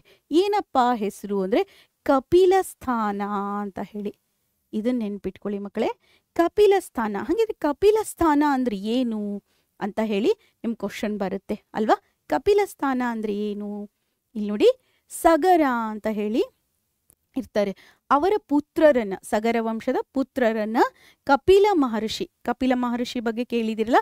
ಕಪಿಲ, ಭಾರದ್ವಾಜ, ವಸಿಷ್ಠ ಇವರೆಲ್ಲ ನಮ್ಮ ಋಷಿಗಳಲ್ವಾ. ಈ ಕಪಿಲ ಮಹರ್ಷಿ ಏನ್ ಮಾಡ್ತಾರೆ ಅಂತ ಹೇಳಿದ್ರೆ ತಮ್ಮ ಕೋಪಾಗ್ನಿಯಿಂದ, ಕೋಪ ಪ್ಲಸ್ ಅಗ್ನಿ, ಕೋಪಾಗ್ನಿ. ನೋಡಿ ಯಾವ ಸಂಧಿ ಆಗುತ್ತೆ ಹೇಳ್ತೀರಾ? ಕೋಪ ಪ್ಲಸ್ ಅಗ್ನಿ, ಅದು ಇದ್ದು ಪಾ ಆಗುತ್ತೆ. ಕೋಪ ಪ್ಲಸ್ ಅಗ್ನಿ, ಕೋಪಾಗ್ನಿ, ಸವರ್ಣ ದೀರ್ಘ ಸಂಧಿ ಆಗುತ್ತೆ ಮಕ್ಕಳೇ. ಇಲ್ಲಿ ಅವರು ಮಹರ್ಷಿಯವರು ಏನ್ ಮಾಡ್ತಾರೆ, ತಮ್ಮ ಕೋಪಾಗ್ನಿ ಅಂದ್ರೆ ತಮ್ಮ ಸಿಟ್ಟಿನಿಂದ, ಕೋಪ ಅಂತಂದ್ರೆ ಸಿಟ್ಟಿನಿಂದ ಅವ್ರನ್ನ ಏನ್ ಮಾಡ್ತಾರೆ, ಬೂದಿ ಮಾಡಿಬಿಡ್ತಾರೆ. ಯಾರನ್ನ? ಸಗರ ಪುತ್ರರನ್ನ, ಸಗರ ಅನ್ನೋ ವಂಶದ ಪುತ್ರರನ್ನ. ಸಾರಿ ಮಕ್ಕಳೇ, ಸಗರ ಅಂತ ವಂಶ ಇದೆ, ಅಲ್ಲಿರುವಂತ ಮಕ್ಕಳು, ಪುತ್ರರು ಅಂದ್ರೆ ಮಕ್ಕಳು. ಆ ಮಕ್ಕಳನ್ನ ಅವರ ಸಗರ ಪುತ್ರರನ್ನ ಏನ್ ಮಾಡ್ತಾರೆ, ಕಪಿಲ ಮಹರ್ಷಿಗಳು ತಮ್ಮ ಕೋಪದಿಂದ ಏನ್ ಮಾಡ್ತಾರೆ, ಬೂದಿ ಮಾಡ್ಬಿಡ್ತಾರೆ. ಆವಾಗ ಆ ಸಗರ ವಂಶದ ಭಗೀರಥ ಅಂತ ಹೇಳಿ ಒಬ್ಬ ರಾಜ, ಭಗೀರಥ ಅಂತ ಹೇಳಿ ಅವನು ತಪಸ್ ಮಾಡ್ತಾನೆ. ತನ್ನ ಪಿತೃಗಳಿಗೆ ಮೋಕ್ಷ ಸಿಕ್ಕಿರಲ್ಲ, ಯಾಕೆ ಮೋಕ್ಷ ಸಿಕ್ಕಿಲ್ಲ ಅಂತ ಹೇಳಿ ಅವ್ರ ಬಗ್ಗೆ ಏನ್ ಮಾಡ್ತಾನೆ, ಅಲ್ಲಿ ಅವನು ತಪಸ್ಸನ್ನ ಮಾಡ್ತಾನೆ. ಇವನು ಭಗೀರಥ ಅನ್ನೋದು ತಪಸ್ಸನ್ನ ಮಾಡಿ ಗಂಗೆ ಇರ್ತಾಳಲ್ವಾ, ದೇವಲೋಕದಲ್ಲಿ ಇರ್ಬೇಕಾದ ಗಂಗೆ ಅಲ್ವಾ, ಶಿವನ ಜಟೆಯಲ್ಲಿದ್ಲಲ್ವಾ, ಆ ಗಂಗೆಯನ್ನ ಧರೆಗೆ ಇಳಿಸ್ತಾನೆ. ಯಾಕೆ ಧರೆಗೆ ಇಳಿಸ್ತಾನೆ ಅಂದ್ರೆ ಆ ಬೂದಿ ಮೇಲೆ ಆ ಗಂಗೆ ಹರಿದ್ರೆ ಅವ್ರಿಗೆ ಸದ್ಗತಿ ಸಿಗುತ್ತೆ ಅಂತ ಹೇಳಿರ್ತಾರೆ. ಆ ಬೂದಿ ಇರುತ್ತಲ್ಲ, ಆ ಬೂದಿ ಮೇಲೆ ಗಂಗೆ ಹರಿದ್ರೆ ಅವ್ರಿಗೆ ಸದ್ಗತಿ ಅಂದ್ರೆ ಅವ್ರಿಗೆ ಮೋಕ್ಷ ಸಿಗುತ್ತೆ ಅಂತ ಹೇಳಿರ್ತಾರೆ. ಅದಕ್ಕೋಸ್ಕರ ಗಂಗೆ ಏನ್ ಮಾಡ್ತಾಳೆ, ಫಸ್ಟ್ ಬಂದದ್ದು ಈ ಪ್ಲೇಸಲ್ಲೇ ಅಂತ ಹೇಳ್ತಾರೆ. ಹಾಗಿದ್ರೆ ಇಲ್ಲೇನಾಗುತ್ತೆ, ಫಸ್ಟು ಇದಕ್ಕೆ ಕಪಿಲ ಸ್ಥಾನ ಅಂತ ಕರಿತಿದ್ರು. ಇನ್ನೊಂದು ಹೆಸರಿತ್ತು ಕಪಿಲ ಸ್ಥಾನ. ಯಾಕೆ ಹಂಗೆ ಹೇಳ್ತಿದ್ರು ಅಂದ್ರೆ ಕಪಿಲ ಮಹರ್ಷಿಗಳು ಸಗರ ವಂಶದ ಪುತ್ರರನ್ನ ಬೂದಿ ಮಾಡಿದ್ರು, ಕೋಪಾಗ್ನಿಯಿಂದ ಸುಟ್ಟು ಬೂದಿ ಮಾಡಿದ್ರು. ಅಂದ್ರೆ ಅವ್ರ ಕೋಪದಿಂದ ಬೂದಿ ಮಾಡಿದ್ರು. ಅವಾಗ ಅವರಿಗೆ ಸದ್ಗತಿ ಸಿಕ್ಕಿರ್ಲಿಲ್ಲ. ಅದಕ್ಕೋಸ್ಕರ ಆ ವಂಶದ, ಸಗರ ವಂಶದ ಭಗೀರಥ ಅನ್ನೋ ಒಬ್ಬ ರಾಜ ಏನ್ ಮಾಡ್ತಾನೆ ಅಂತ ಹೇಳಿದ್ರೆ ತಪಸ್ಸನ್ನ ಮಾಡಿ ಗಂಗೆಯನ್ನ ಏನ್ ಮಾಡ್ತಾನೆ, ದೇವಲೋಕದಿಂದ, ಶಿವನ ಜಟೆಯಲ್ಲಿದ್ಲಲ್ವಾ ಗಂಗೆ, ಆ ಶಿವನ ಜಟೆಯಲ್ಲಿದ್ದ ಗಂಗೆಯನ್ನ ಏನ್ ಮಾಡ್ತಾನೆ ಅಂತ ಹೇಳಿದ್ರೆ ಅವನು ಭೂಲೋಕಕ್ಕೆ ಕರ್ಕೊಂಡು ಬರ್ತಾನೆ. ಯಾಕೆ ಅಂದ್ರೆ ಆ ಬೂದಿ ಮೇಲೆ ಹರಿಸಿದ್ರೆ ಅವ್ರಿಗೆ ಸದ್ಗತಿ ಸಿಗುತ್ತೆ ಅಂತ ಹೇಳಿ. ಅದಕ್ಕೆ ಇದನ್ನ ನಾವೇನಂತ ಹೇಳ್ತೀವಿ, ಕಪಿಲ ಸ್ಥಾನ ಅಂತ ಹೇಳ್ತೀವಿ. ನೋಡಿ, ಒಂದು ಪುರಾಣದ ಇದು. ನಿಮ್ಗೆ ಇದ್ರ ಬಗ್ಗೆ ಯಾವ್ದಾದ್ರು ಒಂದು ಕ್ವಶನ್ ಬರ್ಬೋದು. ಇದು ತುಂಬಾ ಇಂಪಾರ್ಟೆಂಟು. ಯಾರಂತ ಹೇಳಿದ್ರೆ ಇದಕ್ಕೆ ಹಿಂದಿನ ಹೆಸರು ಏನಾಗಿತ್ತು ಅಂತ ಕೇಳ್ಬೋದು, ಅಥವಾ ಭಗೀರಥ ಏನ್ ಮಾಡ್ದ ಅಂತ ಕೇಳ್ಬೋದು, ಅಥವಾ ಇದಕ್ಕೆ ಕಪಿಲ ಸ್ಥಾನ ಅಂತ ಹೆಸರು ಬರೋದಕ್ಕೆ ಕಾರಣ ಏನು ಅಂತ ಕೂಡ ಕೇಳ್ಬೋದು. ಯಾವ್ದಾದ್ರೂ ಕ್ವಶನ್ ಬರ್ಬೋದು ಮಕ್ಕಳೇ. ಹಾಗಿದ್ರೆ ಬನ್ನಿ ಮಕ್ಕಳೇ, ಈಗ ಮುಂದಿನ ಭಾಗವನ್ನ ನೋಡೋಣ. ಹಾಗಿದ್ರೆ ಮಹಮ್ಮದೀಯರು ಬಂದ್ರಲ್ವಾ ನಮ್ಮ ದೇಶಕ್ಕೆ. ಅವಾಗ ಮಹಮ್ಮದೀಯರು ಚರಿತ್ರಕಾರರು, ಅಂದ್ರೆ ಅವರ ಒಂದು ಇತಿಹಾಸಕಾರರಿದಾರಲ್ವಾ, ಅವ್ರು ಏನ್ ಮಾಡಿದ್ರು ಅಂತ ಹೇಳಿದ್ರೆ ಗಂಗಾದ್ವಾರ ಅಂತ ಕರೆದ್ರು. ಏನಂತ ಕರೆದ್ರು? ಗಂಗಾದ್ವಾರ. ಅಂದ್ರೆ ಗಂಗೆ ಬಂದ್ಲಲ್ವಾ ಫಸ್ಟ್ ಟೈಮು ಬಯಲು ಪ್ರದೇಶಕ್ಕೆ, ಅದಕ್ಕೆ ಗಂಗಾದ್ವಾರ ಅಂತ ಕೂಡ ಹೇಳಿದ್ದಾರೆ ಅಂತ ಹೇಳ್ತಾರೆ. ಇದು ಹಿಮಾಲಯದ ಎತ್ತರಗಳಿಂದ, ಯಾಕೆ ಅಂತ ನಾನು ಈಗಾಗಲೇ ಹೇಳಿದ್ದೀನಿ. ಹಿಮಾಲಯದಲ್ಲಿ ಏನಾಗಿತ್ತು, ಎತ್ತರದ ಪ್ರದೇಶ, ಕಡಿಮೆ ಪ್ರದೇಶದಲ್ಲಿ ಗಂಗೆ ಹರಿತಾ ಬರ್ತಾಳೆ. ಆದರೆ ಬಯಲು ಪ್ರದೇಶ ಅಂದರೆ ಫ್ಲ್ಯಾಟ್ ಆಗಿರೋ ಪ್ರದೇಶ ಅಂತ ಹೇಳಿದರೆ ಇದೇ ಮೊದಲು, ಇಲ್ಲೇ ಫಸ್ಟ್ ಫ್ಲ್ಯಾಟ್ ಆಗಿರೋ ಪ್ಲೇಸ್ ಇರುತ್ತೆ, ಇಲ್ಲಿಂದ ಹರಿತಾಳೆ, ಅದಕ್ಕೆ ಗಂಗೆ ಫಸ್ಟ್ ಇಲ್ಲಿ ಬಂದ್ಲು ಅಂತ ಹೇಳೋದಕ್ಕೆ ಗಂಗಾದ್ವಾರ ಅಂತ ಕೂಡ ಇದಕ್ಕೆ ಹೆಸರಿದೆ ಮಕ್ಕಳೇ. ಹಾಗಿದ್ರೆ ನಾವು ಹರಿದ್ವಾರಕ್ಕೆ ಏನೇನು ಹೆಸರಿದೆ? ಮಾಯಾ ಅಂತಿದೆ, ಮಾಯಾಪುರಿ ಅಂತಿದೆ, ಕಪಿಲ ಸ್ಥಾನ ಅಂತಿದೆ, ಮಯಲೋ ಅಥವಾ ಮಯೂರಿ ಅಂತ ಕೂಡ ಇದೆ, ಮತ್ತು ಗಂಗಾದ್ವಾರ ಅಂತ ಕೂಡ ಅದಕ್ಕೆ ಹೆಸರಿದೆ. ಹಾಗಿದ್ರೆ ಮಕ್ಕಳೇ ಇದು ಬರೀ ಇಷ್ಟೇ ಆಯ್ತಾ, ಇನ್ನೇನಿಲ್ವಾ ಅಂತ ಹೇಳಿ ನಿಮ್ಮ ಕ್ವಶನ್ ಬರ್ಬೋದು. ಇಲ್ಲ ಮಕ್ಕಳೇ, ಇದು ಏನಂದ್ರೆ ಉತ್ತರದ ಎತ್ತರಗಳಿಂದ ಇಳಿದು ಗಂಗೆ ಬಯಲನ್ನ ಪ್ರವೇಶ ಮಾಡಿದಾಗ ಇದನ್ನು ಗಂಗಾದ್ವಾರ ಅಂತ ಹೇಳಿದ್ರಲ್ವಾ. ಮತ್ತೆ ಇಲ್ಲಿ ಒಂದು ದೇವಸ್ಥಾನ ಕೂಡ ಇದೆ. ಇಲ್ಲೇನಾಗಿದೆ? ಒಂದು ದೇವಸ್ಥಾನ ಕೂಡ ಇದೆ. ಮತ್ತೆ ಹರಿದ್ವಾರದಿಂದ ಉತ್ತರಕ್ಕೆ ಕೊಂಚ ದೂರದಲ್ಲಿ ಇದೆ ಅಂತ ಹೇಳ್ತಾರೆ. ಅಂದ್ರೆ ಸ್ವಲ್ಪ ದೂರ, ಉತ್ತರದಲ್ಲಿ ಸ್ವಲ್ಪ ದೂರಕ್ಕೆ ಇಲ್ಲಿ ಒಂದು ದೇವಸ್ಥಾನ ಕೂಡ ಇದೆ ಅಂತ ಹೇಳ್ತಾರೆ. ಮತ್ತೆ ಇಲ್ಲಿ ಇನ್ನೊಂದು ಪುರಾಣ ಕಥೆ ಬರುತ್ತೆ, ಗೊತ್ತಾ ಮಕ್ಕಳೇ? ಇಲ್ಲಿ ಮಹಾಭಾರತದಲ್ಲಿ ಈ ಗಂಗಾದ್ವಾರದ ಉಲ್ಲೇಖ ಇದೆ ಅಂತ ಹೇಳ್ತಾರೆ. ಏನಪ್ಪಾ ಅಂತ ಹೇಳಿದ್ರೆ, ಶಾಂತನು ಅಥವಾ ಶಂತನು ಮಹಾರಾಜ ಅಂತ ಹೇಳಿದ್ರೆ ನಮ್ಮ ಮಹಾಭಾರತ ಅವನಿಂದನೇ ಶುರುವಾಗುತ್ತೆ ಅಲ್ವಾ. ಅಲ್ಲಿ ಯಾವಾಗಲೂ ಮಹಾಭಾರತ ಶುರುವಾದಾಗ ನಿಮ್ಗೆ ಗೊತ್ತಿರಬೇಕು, ಹಿಂದಿನದೆಲ್ಲ ನಾವು ಹೇಳಕ್ ಹೋಗಲ್ಲ. ಶಂತನು ಮಹಾರಾಜ, ಆಮೇಲೆ ನೆಕ್ಸ್ಟು ಭೀಷ್ಮ, ಅಲ್ಲಿಂದ ಪಾಂಡವರು, ಕೌರವರು, ಈ ಥರ ಹೇಳ್ತಾ ಹೋಗ್ತೀವಿ ನಾವು ಅಲ್ವಾ. ಹಾಗಿದ್ರೆ ಶಂತನು ಮಹಾರಾಜ ಅಥವಾ ಶಾಂತನು ಮಹಾರಾಜವಿನ ತಂದೆ ಇದ್ದ ಯಾರು ಅಂತಂದ್ರೆ ಪ್ರದೀಪ ಅಂತ ಹೇಳಿ. ಆತ ಏನ್ ಮಾಡ್ದ ಅಂದ್ರೆ ಗಂಗಾದ್ವಾರ ಅಂತಂದ್ರೆ ಈ ಹರಿದ್ವಾರದಲ್ಲಿ ತಪಸ್ಸನ್ನ ಆಚರಣೆ ಮಾಡ್ತಾನೆ. ಅವಾಗ ಗಂಗೆ ಕನ್ನಿಕೆ ಅಂತ ಹೇಳಿದ್ರೆ, ಗಂಗೆ ಒಂದು ಯುವತಿಯ ರೂಪ, ಕನ್ನಿಕೆ ಅಂತಂದ್ರೆ ಯುವತಿಯ ರೂಪವನ್ನು ತಾಳ್ತಾಳೆ. ಅವಾಗ ತನ್ನನ್ನ ಮದ್ವೆ ಆಗು ಅಂತ ಹೇಳ್ತಾಳೆ. ಆದ್ರೆ ಅಲ್ಲಿ ಏನ್ ಮಾಡ್ತಾನೆ ಅಂದ್ರೆ ಆತ ಪ್ರದೀಪ, ನನ್ನ ಬೇಡ, ನೀನು ಏನು ಮಾಡು ಅಂದರೆ ನನ್ನ ಮದುವೆಯಾಗು ಅಂತ ಹೇಳ್ತಾನೆ. ಅದು ಕೂಡ ಇಲ್ಲಿ ಉಲ್ಲೇಖ ಬಂದಿದೆ ಅಂತ ಹೇಳ್ತಾರೆ. ಅವನು ನನ್ನನ್ನು ಬೇಡ, ನನ್ನ ಮಗನನ್ನು ವರಿಸು, ನನ್ನ ಮಗನನ್ನು ಮದುವೆಯಾಗು ಅಂತ ಹೇಳ್ತಾನೆ ಅನ್ನೋದು ಕೂಡ ಇಲ್ಲಿ ಉಲ್ಲೇಖ ಬಂದಿದೆ. ಹಾಗಿದ್ರೆ ಶಂತನು ಮಹಾರಾಜನ ತಂದೆ ಹೆಸರೇನು? ಪ್ರದೀಪ ಅಂತ ಹೇಳಿ. ಓಕೆನಾ? ನಿಮಗೆ ಗೊತ್ತಿರಬೇಕು. ಇವರೆಲ್ಲ ನಿಮಗೆ ಯಾವಾಗಲೂ ನಾವು ಮಹಾಭಾರತವನ್ನು ಹೇಳ್ಬೇಕಾದ್ರೆ ನಾವು ಹೆಚ್ಚು ಶಂತನು ಮಹಾರಾಜ, ಅಲ್ಲಿಂದ ಮುಂದೆ ಅವನ ಮಗ ಭೀಷ್ಮ, ಹೀಗೆ ಬರ್ತಾ ಹೋಗುತ್ತೆ. ನಾವು ಹೆಚ್ಚು ಮುಂದಿನ ಭಾಗವನ್ನು ಹೇಳ್ತಾ ಹೋಗಿರ್ತೀವಿ ಅಲ್ವಾ. ಹಾಗಿದ್ರೆ ನಮ್ಗೆ ಇನ್ನೊಂದು ಉಲ್ಲೇಖ ಗೊತ್ತಾಗಿದೆ, ಶಂತನು ಮಹಾರಾಜವಿನ ತಂದೆ ಹೆಸರು ಪ್ರದೀಪ ಅಂತ ಹೇಳಿ. ಓಕೆನಾ? ಹಾಗಿದ್ರೆ ಮಕ್ಕಳೇ ಇಷ್ಟೇ ಆಯ್ತಾ, ಮತ್ತೇನು ಇಲ್ವಾ ಅಂತ ಹೇಳಿ ನಿಮ್ಗೆ ಇನ್ನೊಂದು ಕ್ವಶನ್ ಬರ್ಬೋದಲ್ವಾ. ಇಲ್ಲ, ಇಷ್ಟೇ ಇಲ್ಲ, ಇನ್ನೂ ಜಾಸ್ತಿ ಪುರಾಣಗಳಿದೆ ಇಲ್ಲಿ. ಏನು ಅಂತ ಹೇಳಿದ್ರೆ, ದ್ರೋಣ ಕೇಳಿದಿರಾ? ಯಾರು ದ್ರೋಣರು? ಯಾರು? ಅರ್ಜುನನ ಗುರುಗಳಲ್ವಾ. ಓಕೆ, ಈ ದ್ರೋಣಾಚಾರ್ಯರು ಇದಾರಲ್ವಾ, ಅವರ ತಂದೆ ಯಾರು ಗೊತ್ತಾ? ಭಾರದ್ವಾಜ ಮುನಿಗಳು. ನೀವು ಎಷ್ಟೊಂದು ಸತಿ ಹೇಳಿರ್ತೀನಿ ನಾನು, ಭಾರದ್ವಾಜ, ವಸಿಷ್ಠ, ಮತ್ತೆ ನಿಮಗೆ ಕಪಿಲ ಮಹರ್ಷಿಗಳ ಬಗ್ಗೆ ಹೇಳಿದೆ ನಿಮಗೆ. ಇವೆಲ್ಲ ಏನು ಅಂದರೆ ಇವರೆಲ್ಲ ಏನಂತ ಹೇಳ್ತೀವಿ? ಋಷಿಗಳು ಅಂತ ಹೇಳ್ತೀವಿ. ಸಪ್ತ ಋಷಿಗಳ ಒಂದು ಲೀಸ್ಟಲ್ಲಿ ಇವ್ರು ಬರ್ತಾರೆ ಅಂತ ಹೇಳ್ತೀವಿ. ಹಾಗಿದ್ರೆ ದ್ರೋಣನ ತಂದೆ ಯಾರು ಅಂದರೆ ಭಾರದ್ವಾಜ ಮುನಿಗಳು. ಇವರು ಏನಾಗುತ್ತೆ ಅಂದರೆ ಅಪ್ಸರೆಯಾದ ಘೃತಾಚಿ ಅಂತ ಹೇಳಿ ಒಂದು ಅಪ್ಸರೆ ಇರ್ತಾಳೆ, ಅವಳನ್ನು ಕಂಡು ಅವರು ಇಷ್ಟಪಡ್ತಾರೆ. ಯಾರು? ಭಾರದ್ವಾಜ ಮುನಿಗಳು ಏನು ಮಾಡ್ತಾರೆ? ಅಪ್ಸರೆಯಾದ ಘೃತಾಚಿಯನ್ನು ಕಂಡು ಏನು ಮಾಡ್ತಾರೆ? ಆಸೆ ಪಡ್ತಾರೆ. ಆವಾಗ ದ್ರೋಣಾಚಾರ್ಯರು ಹುಟ್ಟುತ್ತಾರೆ. ಹಾಗಿದ್ರೆ ದ್ರೋಣಾಚಾರ್ಯರ ತಂದೆ ಯಾರು? ಭಾರದ್ವಾಜ ಮುನಿಗಳು, ಮತ್ತೆ ತಾಯಿ ಘೃತಾಚಿ ಅಂತ ಹೇಳಿ ಇವರು ಹುಟ್ಟುತ್ತಾರೆ. ಅದು ಕೂಡ ಈ ಗಂಗಾದ್ವಾರದಲ್ಲೇ ಅಂತ ಹೇಳಿ ಬರುತ್ತೆ. ಮತ್ತೆ ಅರ್ಜುನನ ಬಗ್ಗೆ ಬಂದಾಗ, ಅರ್ಜುನ ಏನ್ ಮಾಡ್ತಾನೆ ಅಂತ ಹೇಳಿದ್ರೆ ತೀರ್ಥಯಾತ್ರೆಗೆ ಅಂತ ಬಂದಿರ್ತಾನೆ. ತೀರ್ಥಯಾತ್ರೆಗೆ ಅಂತ ಬಂದಾಗ ನಿಮ್ಗೆ ಗೊತ್ತಿರಬೇಕು, ತೀರ್ಥಯಾತ್ರೆಗೆ ಬಂದಾಗ ಅವನಿಗೆ 3 ಮದುವೆ ಆಗುತ್ತೆ, ಹೌದಾ? ಅದರಲ್ಲಿ ಒಬ್ರು ಏನಂದ್ರೆ ಉಲೂಪಿ ಅಂತ ಹೇಳಿ ಬರ್ತಾರೆ. ಉಲೂಪಿ ಅಂತ ಹೇಳಿದ್ರೆ ಇಲ್ಲಿ ನಿಮಗೆ ನೋಡಿರ್ತೀರ ನೀವು ಹೆಚ್ಚು ಕಡಿಮೆ, ಯಾವುದಾದ್ರೂ ಬಬ್ರು ವಾಹನ ಅದೆಲ್ಲ ಸಿನಿಮಾಗಳನ್ನು ನೀವು ನೋಡಿದರೆ ಗೊತ್ತಿರುತ್ತೆ. ಉಲೂಪಿ ಅಂತ ಹೇಳಿ ಬರ್ತಾರೆ. ಅವರು ನಾಗಲೋಕದ ಕನ್ಯೆ ಆಗಿರ್ತಾಳೆ. ಅವ್ರ ಹೆಸರೇನು? ಉಲೂಪಿ ಅಂತ ಹೇಳಿ. ಅರ್ಜುನನ ನೋಡಿ ತುಂಬ ಇಷ್ಟಪಡ್ತಾರೆ.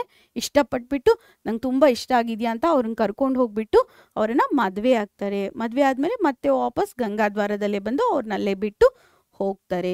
ಈ ಒಂದು ಕಥೆ ಕೂಡ ಇಲ್ಲಿ ಬರುತ್ತೆ. ಅಂದರೆ ಪುರಾಣದ ಕಥೆಗಳು ಯಾವ್ದು ಬರುತ್ತೋ, ಶಂತುವಿನ ಮಹಾರಾಜ ಅಂದರೆ ಶಂತು ಮಹಾರಾಜ ಅಂತ ಹೇಳ್ತೀವಲ್ಲ, ಅಥವಾ ಶಾಂತನು, ಶಂತು ಅಂತ ಏನಂದ್ರು ಅನ್ಕೊಳ್ಳಿ. ಓಕೆ, ಇವೆರಡನ್ನು ಪ್ರೊನೌನ್ಸ್ ಮಾಡ್ಬೋದು, ನೀವು ಹೇಳ್ಬೋದು.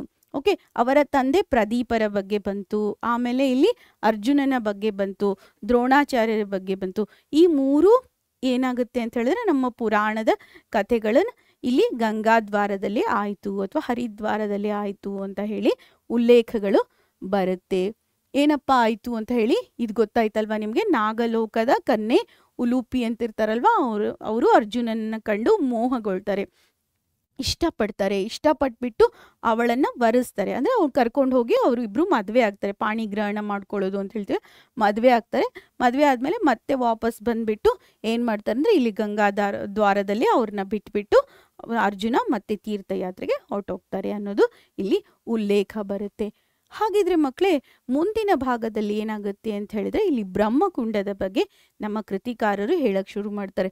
ಇಲ್ಲಿ ಬ್ರಹ್ಮಕುಂಡ ಏನಾಗಿರುತ್ತೆ ಅಂದರೆ ನದಿಯ ಸುತ್ತಲೂ ಹರಡಿರುತ್ತೆ. ಅಂದರೆ ಈ ನದಿ ಇದ್ದರೆ ನದಿಯ ಸುತ್ತಲೂ ಏನಾಗಿರುತ್ತೆ, ಹರಡಿರುತ್ತೆ, ಆ ಕಡೆ ಈ ಕಡೆ ಪಸರಿಸಿರುತ್ತೆ ಅಂತ ಹೇಳ್ತಾರೆ. ಆಮೇಲೆ ಎಲ್ಲ ಸುತ್ತು ಏನಾಗಿರುತ್ತೆ ಅಂದರೆ ಮೆಟ್ಟಿಲುಗಳಿರುತ್ತೆ.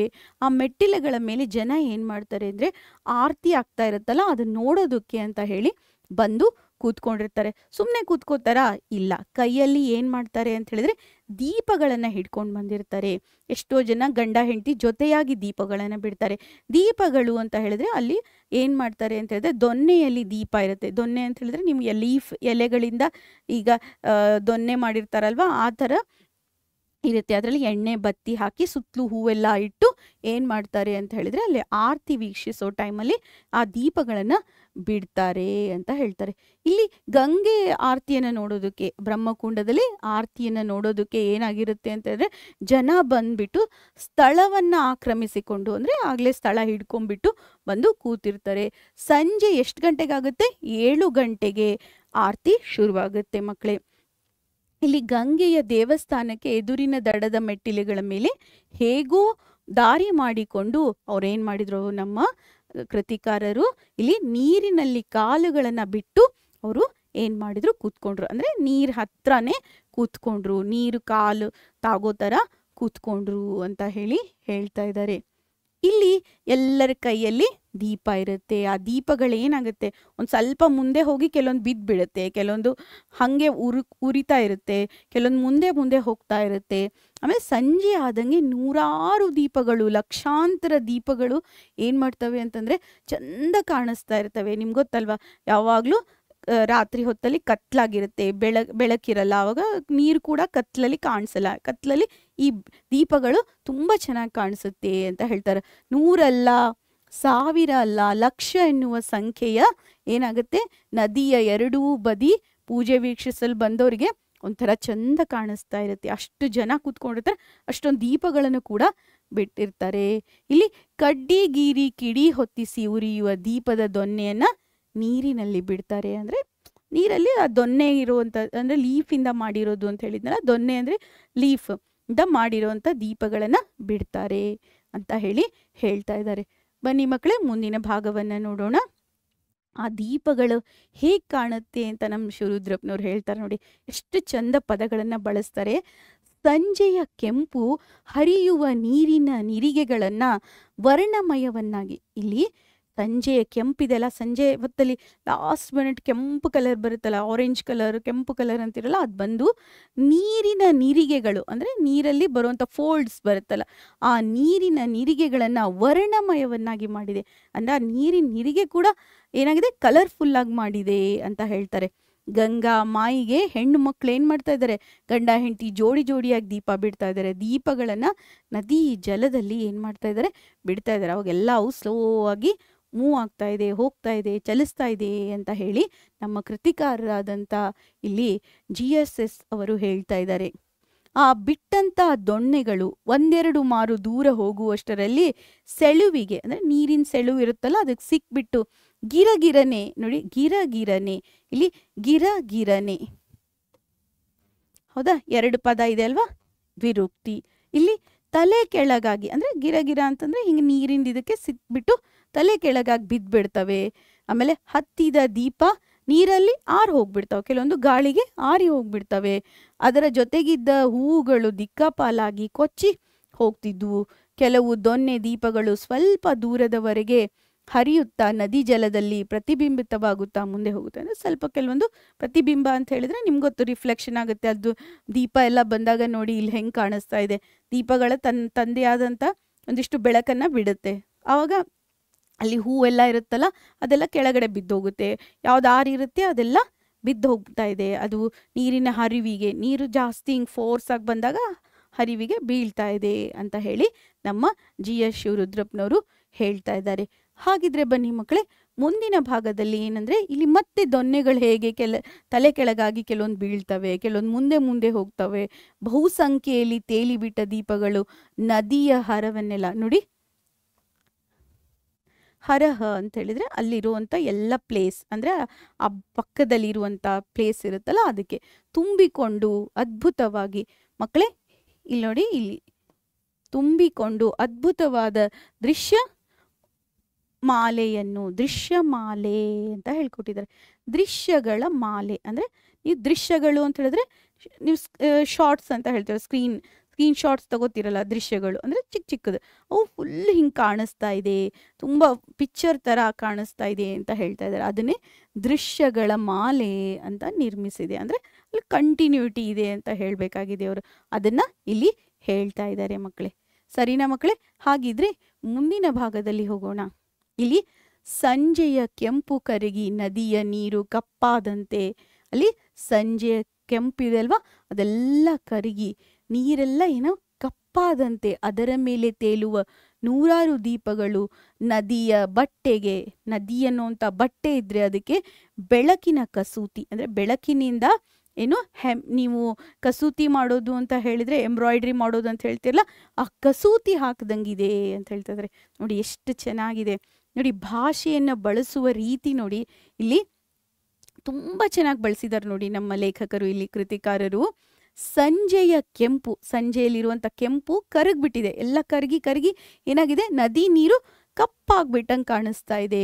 ಅದರ ಮೇಲೆ ತೇಲುವ ನೂರಾರು ದೀಪಗಳು ಏನನ್ನಿಸ್ತಾ ಇದೆ ಅಂತಂದರೆ, ಆ ನದಿ ಅನ್ನೋ ಬಟ್ಟೆ ಇರುತ್ತಲ್ಲ, ಆ ನದಿ ಅನ್ನೋ ಬಟ್ಟೆಗೆ ಏನಾಗಿದೆ, ಅಲ್ಲಿ ಕಸೂತಿ ಹಾಕೋದು ಅಂದರೆ ಎಂಬ್ರಾಯ್ಡ್ರಿ ಮಾಡ್ದಂಗೆ, ಅಂದರೆ ಬೆಳಕಿನ ಎಂಬ್ರಾಯ್ಡ್ರಿ, ಎದುರು ಎಂಬ್ರಾಯ್ಡ್ರಿ, ಬೆಳಕಿನಿಂದ ಎಂಬ್ರಾಯ್ಡ್ರಿ ಮಾಡ್ದಂಗೆ ಕಾಣಿಸ್ತಾ ಇದೆ. ಬಿಟ್ಟ ಕೂಡಲೇ ತಲೆ ಕೆಳಗಾಗುವ, ಅಂದರೆ ಹಿಂಗೆ ಪಲ್ಟಿ ಹೊಡೆದು ಬಿಡುತ್ತಲ್ಲ ಅಂಥ ದೀಪಗಳು ಸ್ವಲ್ಪ ದೂರ ಹೋಗಿ ಮಗುಚಿಕೊಳ್ಳೋದು ಅಂದರೆ ಡಬ್ ಹಾಕೋದು, ಅದು ದೀಪ ಹಿಂಗೆ ಡಬ್ ಆಗೋದು ಅಂತ ಹೇಳೋದಕ್ಕೆ ಮಗುಚೋದು ಅಂತ ಹೇಳ್ತೀವಿ. ಆಮೇಲೆ ಹೊಯ್ದಾಡುತ್ತಾ ಹೇಗೆ ಮುಂದೆ ಸಾಗುವ ದೀಪಗಳು ಎಲ್ಲ ಥರ ಇದೆ. ನೀರು ಜಾಸ್ತಿ ಹರಿವಿದ್ರೆ ಸ್ವಲ್ಪ ಜೋರಿ ಫೋರ್ಸಿಗೆ ಮಗುಚ್ಕೊಂಡ್ಬಿಡುತ್ತೆ, ಇಲ್ಲಾಂದರೆ ಸ್ವಲ್ಪ ಹೋಗ್ತಾ ಇದೆ, ಆ ಥರ ಎಲ್ಲ ದೀಪಗಳು ಕಾಣಿಸ್ತಾ ಇದೆ ಅಂತ ಹೇಳಿ ನಮ್ಮ ಕೃತಿಕಾರರು ಹೇಳ್ತಾ ಇದ್ದಾರೆ. ಹಾಗಿದ್ರೆ ಮಕ್ಕಳೇ, ಮುಂದಿನ ಭಾಗದಲ್ಲಿ ಏನು ಹೇಳ್ತಾ ಇದ್ದಾರೆ ಗೊತ್ತಾ, ದೀಪಗಳನ್ನು ತೇಲಿ ಬಿಡುವ ಈ ಆಟ ನಡೆದೇ ಇತ್ತು. ಅಂದರೆ ದೀಪಗಳನ್ನು ಇನ್ನೂ ತೇಲಿ ಬಿಡ್ತಾನೆ ಇತ್ತು, ಈ ಆಟಗಳು ನಡೀತಾ ಇತ್ತು. ಜೀವನದ ಮಹಾಪ್ರವಾಹದ ಮೇಲೆ ನಮ್ಮೆಲ್ಲರ ಏಳು ಬೀಳುಗಳನ್ನು ಪ್ರತಿಬಿಂಬಿಸುವಂತಿತ್ತು. ನೋಡಿ, ನಮ್ಮ ಜೀವನದಲ್ಲೂ ಕೂಡ ಹಾಗೆ ನಾವು ಬಿಟ್ಟಂಥ ದೀಪಗಳೇನಾಗುತ್ತೆ, ಸ್ವಲ್ಪ ಕಷ್ಟ ಬಂದಾಗ ಬಿದ್ದೋಗುತ್ತೆ, ಕೆಲವೊಂದು ಮುಂದೆ ಹೋಗುತ್ತೆ. ಇದೆಲ್ಲ ನಮ್ಮ ಜೀವನವನ್ನು ಪ್ರತಿಬಿಂಬಿಸೋದು, ನಮ್ಮ ಜೀವನನ ಕಾಣಿಸುವಂತಾಗಿತ್ತು ಅಂತ ಹೇಳ್ತಾರೆ. ಪ್ರತಿಬಿಂಬ ಅಂತ ಹೇಳಿದರೆ ರಿಫ್ಲೆಕ್ಟ್ ಆಗೋದು ಅಂತ ಹೇಳ್ತಿರಲ್ಲ ಇಂಗ್ಲೀಷಲ್ಲಿ, ರಿಫ್ಲೆಕ್ಷನ್ನು, ನಿಮ್ಮ ಇಮೇಜ್ ಕಾಣೋದು ಅಂತ ಹೇಳ್ತೀರಲ್ಲ, ಹಂಗಿತ್ತು ಅಂತ ಹೇಳ್ತಾ ಇದ್ದಾರೆ. ಈ ಮಾಲೆಯ ಲೀಲೆಯನ್ನು ನೋಡುತ್ತಾ ಕೂತಾಗ, ಈ ಮಾಲೆಯ ಲೀಲೆ ಅಂದರೆ ದೀಪಗಳ ಮಾಲೆಯ ಲೀಲೆಯನ್ನು ನೋಡ್ತಾ, ಅದರದ್ದು ಎಲ್ಲ ಇದನ್ನು ನೋಡ್ತಾ ಇರಬೇಕಾದ್ರೆ ಏನಾಯಿತು ಅಂದರೆ, ಗಂಟೆ ಏಳಾಗಿ ಆರತಿಯ ಮುಹೂರ್ತ, ಸುಮುಹೂರ್ತ ಅಂದರೆ ಒಳ್ಳೆಯ ಮುಹೂರ್ತ, ಆವಾಗ ಮತ್ತೆ ಶುರುವಾಯಿತು. ಆವಾಗ ಶುರುವಾದ ತಕ್ಷಣ ಶಂಖ ಜಾಗಟೆಗಳು ನೋಡಿ, ಶಂಖ ಬಾರಿಸ್ತಾರೆ, ಜಾಗಟೆನ ಹೊಡಿತಾರೆ, ವಾದ್ಯಗಳ ಸದ್ದಿನಿಂದ ಶ್ರವಣ ಗೋಚರ, ಶ್ರವಣ ಅಂದರೆ ಕೇಳಿಸ್ಕೊಳ್ಳೋದು, ಇಲ್ಲಿ ಶ್ರವಣ ಅಂದರೆ ಇಲ್ಲಿ ಕೇಳಿಸ್ಕೊತಾ ಇದ್ದಾರೆ, ಗೋಚರ ಆಗ್ತಾ ಇದೆ ಅಂತಂದರೆ ಅದು ತಿಳಿತಾ ಇದೆ ನಮಗೆ, ಅದು ಅರ್ಥ ಆಗ್ತಾ ಇದೆ ಅಂದರೆ ಅಲ್ಲೆಲ್ಲ ಶಬ್ದಗಳು ಬರ್ತಾ ಇದೆ ಅಂತ ಹೇಳಿ. ಎರಡು ದಡಗಳ ಉದ್ದಕ್ಕೂ ಏನಾಗಿದೆ, ಎರಡು ನದಿಯ ದಡದ ಉದ್ದಕ್ಕೂ ಅಕ್ಷರಶಃ ಲಕ್ಷಾಂತರ ಜನ, ಅಂದರೆ ತುಂಬ ಲಕ್ಷಗಟ್ಟಲೆ ಜನ ಕೂತ್ಕೊಂಡು ಸಂಭ್ರಮದಿಂದ ಆರತಿಯ ದೃಶ್ಯಕ್ಕೆ ಕಾತರರಾಗಿದ್ದಾರೆ. ಅಂದರೆ ಆರತಿ ಶುರುವಾಗ್ತಾ ಇದೆ ಅಂತ ಹೇಳಿ ತುಂಬ ಕಾತುರತೆಯಿಂದ ನೋಡ್ತಾ ಇದ್ದಾರೆ. ನೋಡಿ, ಈ ಥರ ಆರತಿ ಆಗುತ್ತೆ. ಕಾಶಿಯಲ್ಲಿ ಹೇಗಾಗುತ್ತೆ, ಕಾಶಿ ಆರತಿಯನ್ನು ನೀವು ಮನೆಗೆ ನೋಡ್ಕೊಂಡಿದ್ರೆ ಸೇಮ್ ಅದೇ ಥರ ಆಗುತ್ತೆ. ಇಲ್ಲಿ ಕೂಡ ಅಷ್ಟು ದೊಡ್ಡ ದೊಡ್ಡ ದೀಪಗಳನ್ನು ತಗೊಂಡು ಹೇಳ್ತಾರೆ. ಏನು ಮಾಡ್ತಾರೆ ಅಂದರೆ, ಎದುರಿನ ದಡದ ಗಂಗೆಯ ದೇವಸ್ಥಾನದ ಸುತ್ತ ಎದ್ದ ಗಂಟೆ ಜಾಗಟೆ ಶಂಖಗಳ ಸದ್ದು. ಅಂದರೆ ಅಲ್ಲಿ ಗಂಟೆ ಜಾಗಟೆ ಶಂಖಗಳ ಸದ್ದು ಇರುತ್ತೆ. ಇಡೀ ವಾತಾವರಣದಲ್ಲೆಲ್ಲ ತರಂಗವನ್ನು ಉಂಟು ಮಾಡುತ್ತೆ, ಅಂದರೆ ವೈಬ್ರೇಷನ್ ಆಗುತ್ತೆ. ಆವಾಗ ತುಂಬ ಪಾಸಿಟಿವ್ ವೈಬ್ರೇಷನ್ ಇದೆ ಅಂತ ಹೇಳ್ತಾ ಇದ್ದಾರೆ. ವೇಗವಾಗಿ ಅಲ್ಲಿ ಹರಿತಾ ಇರುವಂಥ ನದಿ ಹರಿತಾ ಇರುತ್ತೆ. ಎಲ್ಲ ಜಾಗಟೆ ಇವೆಲ್ಲ ಶಬ್ದ, ಎಲ್ಲ ಕಿಕ್ಕಿರಿದ ಜನ ಎಲ್ಲ ಏನಾಗುತ್ತೆ ಅಂದರೆ ಸ್ತಬ್ಧವಾಗಿಬಿಡ್ತಾರಂತೆ. ಆ ಒಂದು ಜನ ಸಮೂಹ ಎಲ್ಲ ಏನಾಗುತ್ತೆ, ಇದೆಲ್ಲದನ್ನು ಏನು ಮಾಡ್ತಾ ಇರ್ತಾರೆ, ತಮ್ಮ ಮನಸ್ಸಲ್ಲಿ ಇಟ್ಕೊಳ್ತಾ ಇರ್ತಾರೆ. ಇಲ್ಲಿ ಆವಿರ್ಭಾವಕ್ಕೆ ಕಾದಂತೆ ಅಂತ ಹೇಳ್ತಾರೆ. ಅಂದರೆ ಇದೆಲ್ಲ ಆಗೋದಕ್ಕೆ ಕಾಯ್ದಂತೆ ಅಂತ ಹೇಳಿ ಸ್ತಬ್ಧವಾದ ಜನ ಎಲ್ಲ ಸೈಲೆಂಟ್ ಆಗಿಬಿಡ್ತಾರೆ. ನದಿಯ ಎರಡೂ ದಡಗಳೆರಡೆ ದೀಪಗಳು ಚೆಲ್ಲುವ ಬೆಳಕು, ಅಂದರೆ ದೀಪಗಳ ಹೊರಸೂಸುವಂಥ ಬೆಳಕು, ಅಂದರೆ ದೀಪಗಳು ತೋರುವಂಥ ಬೆಳಕು. ಅಲ್ಲಿ ದೀಪ ಚಿಕ್ಕ ಚಿಕ್ಕ ದೀಪಗಳ ಮಿಣಿಮಿಣಿಯಾಗಿರುತ್ತಲ್ಲ, ಮಿಣುಕು ಅಂತಂದರೆ ಸ್ವಲ್ಪ ಸ್ವಲ್ಪ ಇರುವಂಥ ಆ ದೊನ್ನೆಗಳ ಒಂದು ದೀಪದ ಬೆಳಕು, ಮತ್ತು ಈ ಜಾಗಟೆ ಶಂಖ ಇದು, ಆಮೇಲೆ ಈ ದೀಪಗಳನ್ನು ಬೆಳಗುವಂಥದ್ದು ಎಲ್ಲ ಏನಾಗುತ್ತೆ, ಒಂದು ಅಲ್ಲಿ ವಾತಾವರಣವನ್ನು ಸೃಷ್ಟಿ ಮಾಡುತ್ತೆ ಅಂತ ಹೇಳಿ ನಮ್ಮ ಕೃತಿಕಾರರು ಹೇಳ್ತಾ ಇದ್ದಾರೆ. ಹಾಗಿದ್ರೆ ಕೂಡಲೇ ಮೊರೆಯುವ ಶಂಖ ಜಾಗಟೆ ಘಂಟಾರವಗಳು, ಅಂದರೆ ರವ ಅಂತ ಹೇಳಿದರೆ ಇಲ್ಲಿ ಏನು ಅಂದರೆ ಆ ಶಬ್ದ ಅಂತ ಹೇಳ್ತೀವಿ. ಅದನ್ನು ಏನಾಗುತ್ತೆ ಅಂದರೆ, ಇಡೀ ಗಂಗಾ ನದಿ ಇರುತ್ತಲ್ಲ, ಗಂಗಾ ನದಿ ಏನು ಉದ್ದಕ್ಕೂ ಇರುತ್ತಲ್ಲ, ಅಲ್ಲಿ ಎಲ್ಲ ಕಡೆ ಹರಡದಂತ ಅನಿಸುತ್ತೆ. ಆಮೇಲೆ ಅಲ್ಲಿ ಇದ್ದಂಥ ಬ್ರಹ್ಮಕುಂಡ ಅಂತಂದರೆ ಆ ಪ್ಲೇಸ್ ಇರುತ್ತಲ್ಲ, ಆ ಪ್ಲೇಸ್ ಎಲ್ಲ ಫುಲ್ ಉಜ್ವಲವಾಗಿ ಬೆಳಗ್ತಾ ಇರುತ್ತೆ. ಯಾಕಂದ್ರೆ ದೊಡ್ಡ ದೊಡ್ಡ ಆರತಿಗಳು ಬೆಳಗೋದ್ರಿಂದ ಅಲ್ಲಿ ಉಜ್ವಲವಾಗಿ ಬೆಳಗ್ತಾ ಇರುತ್ತೆ.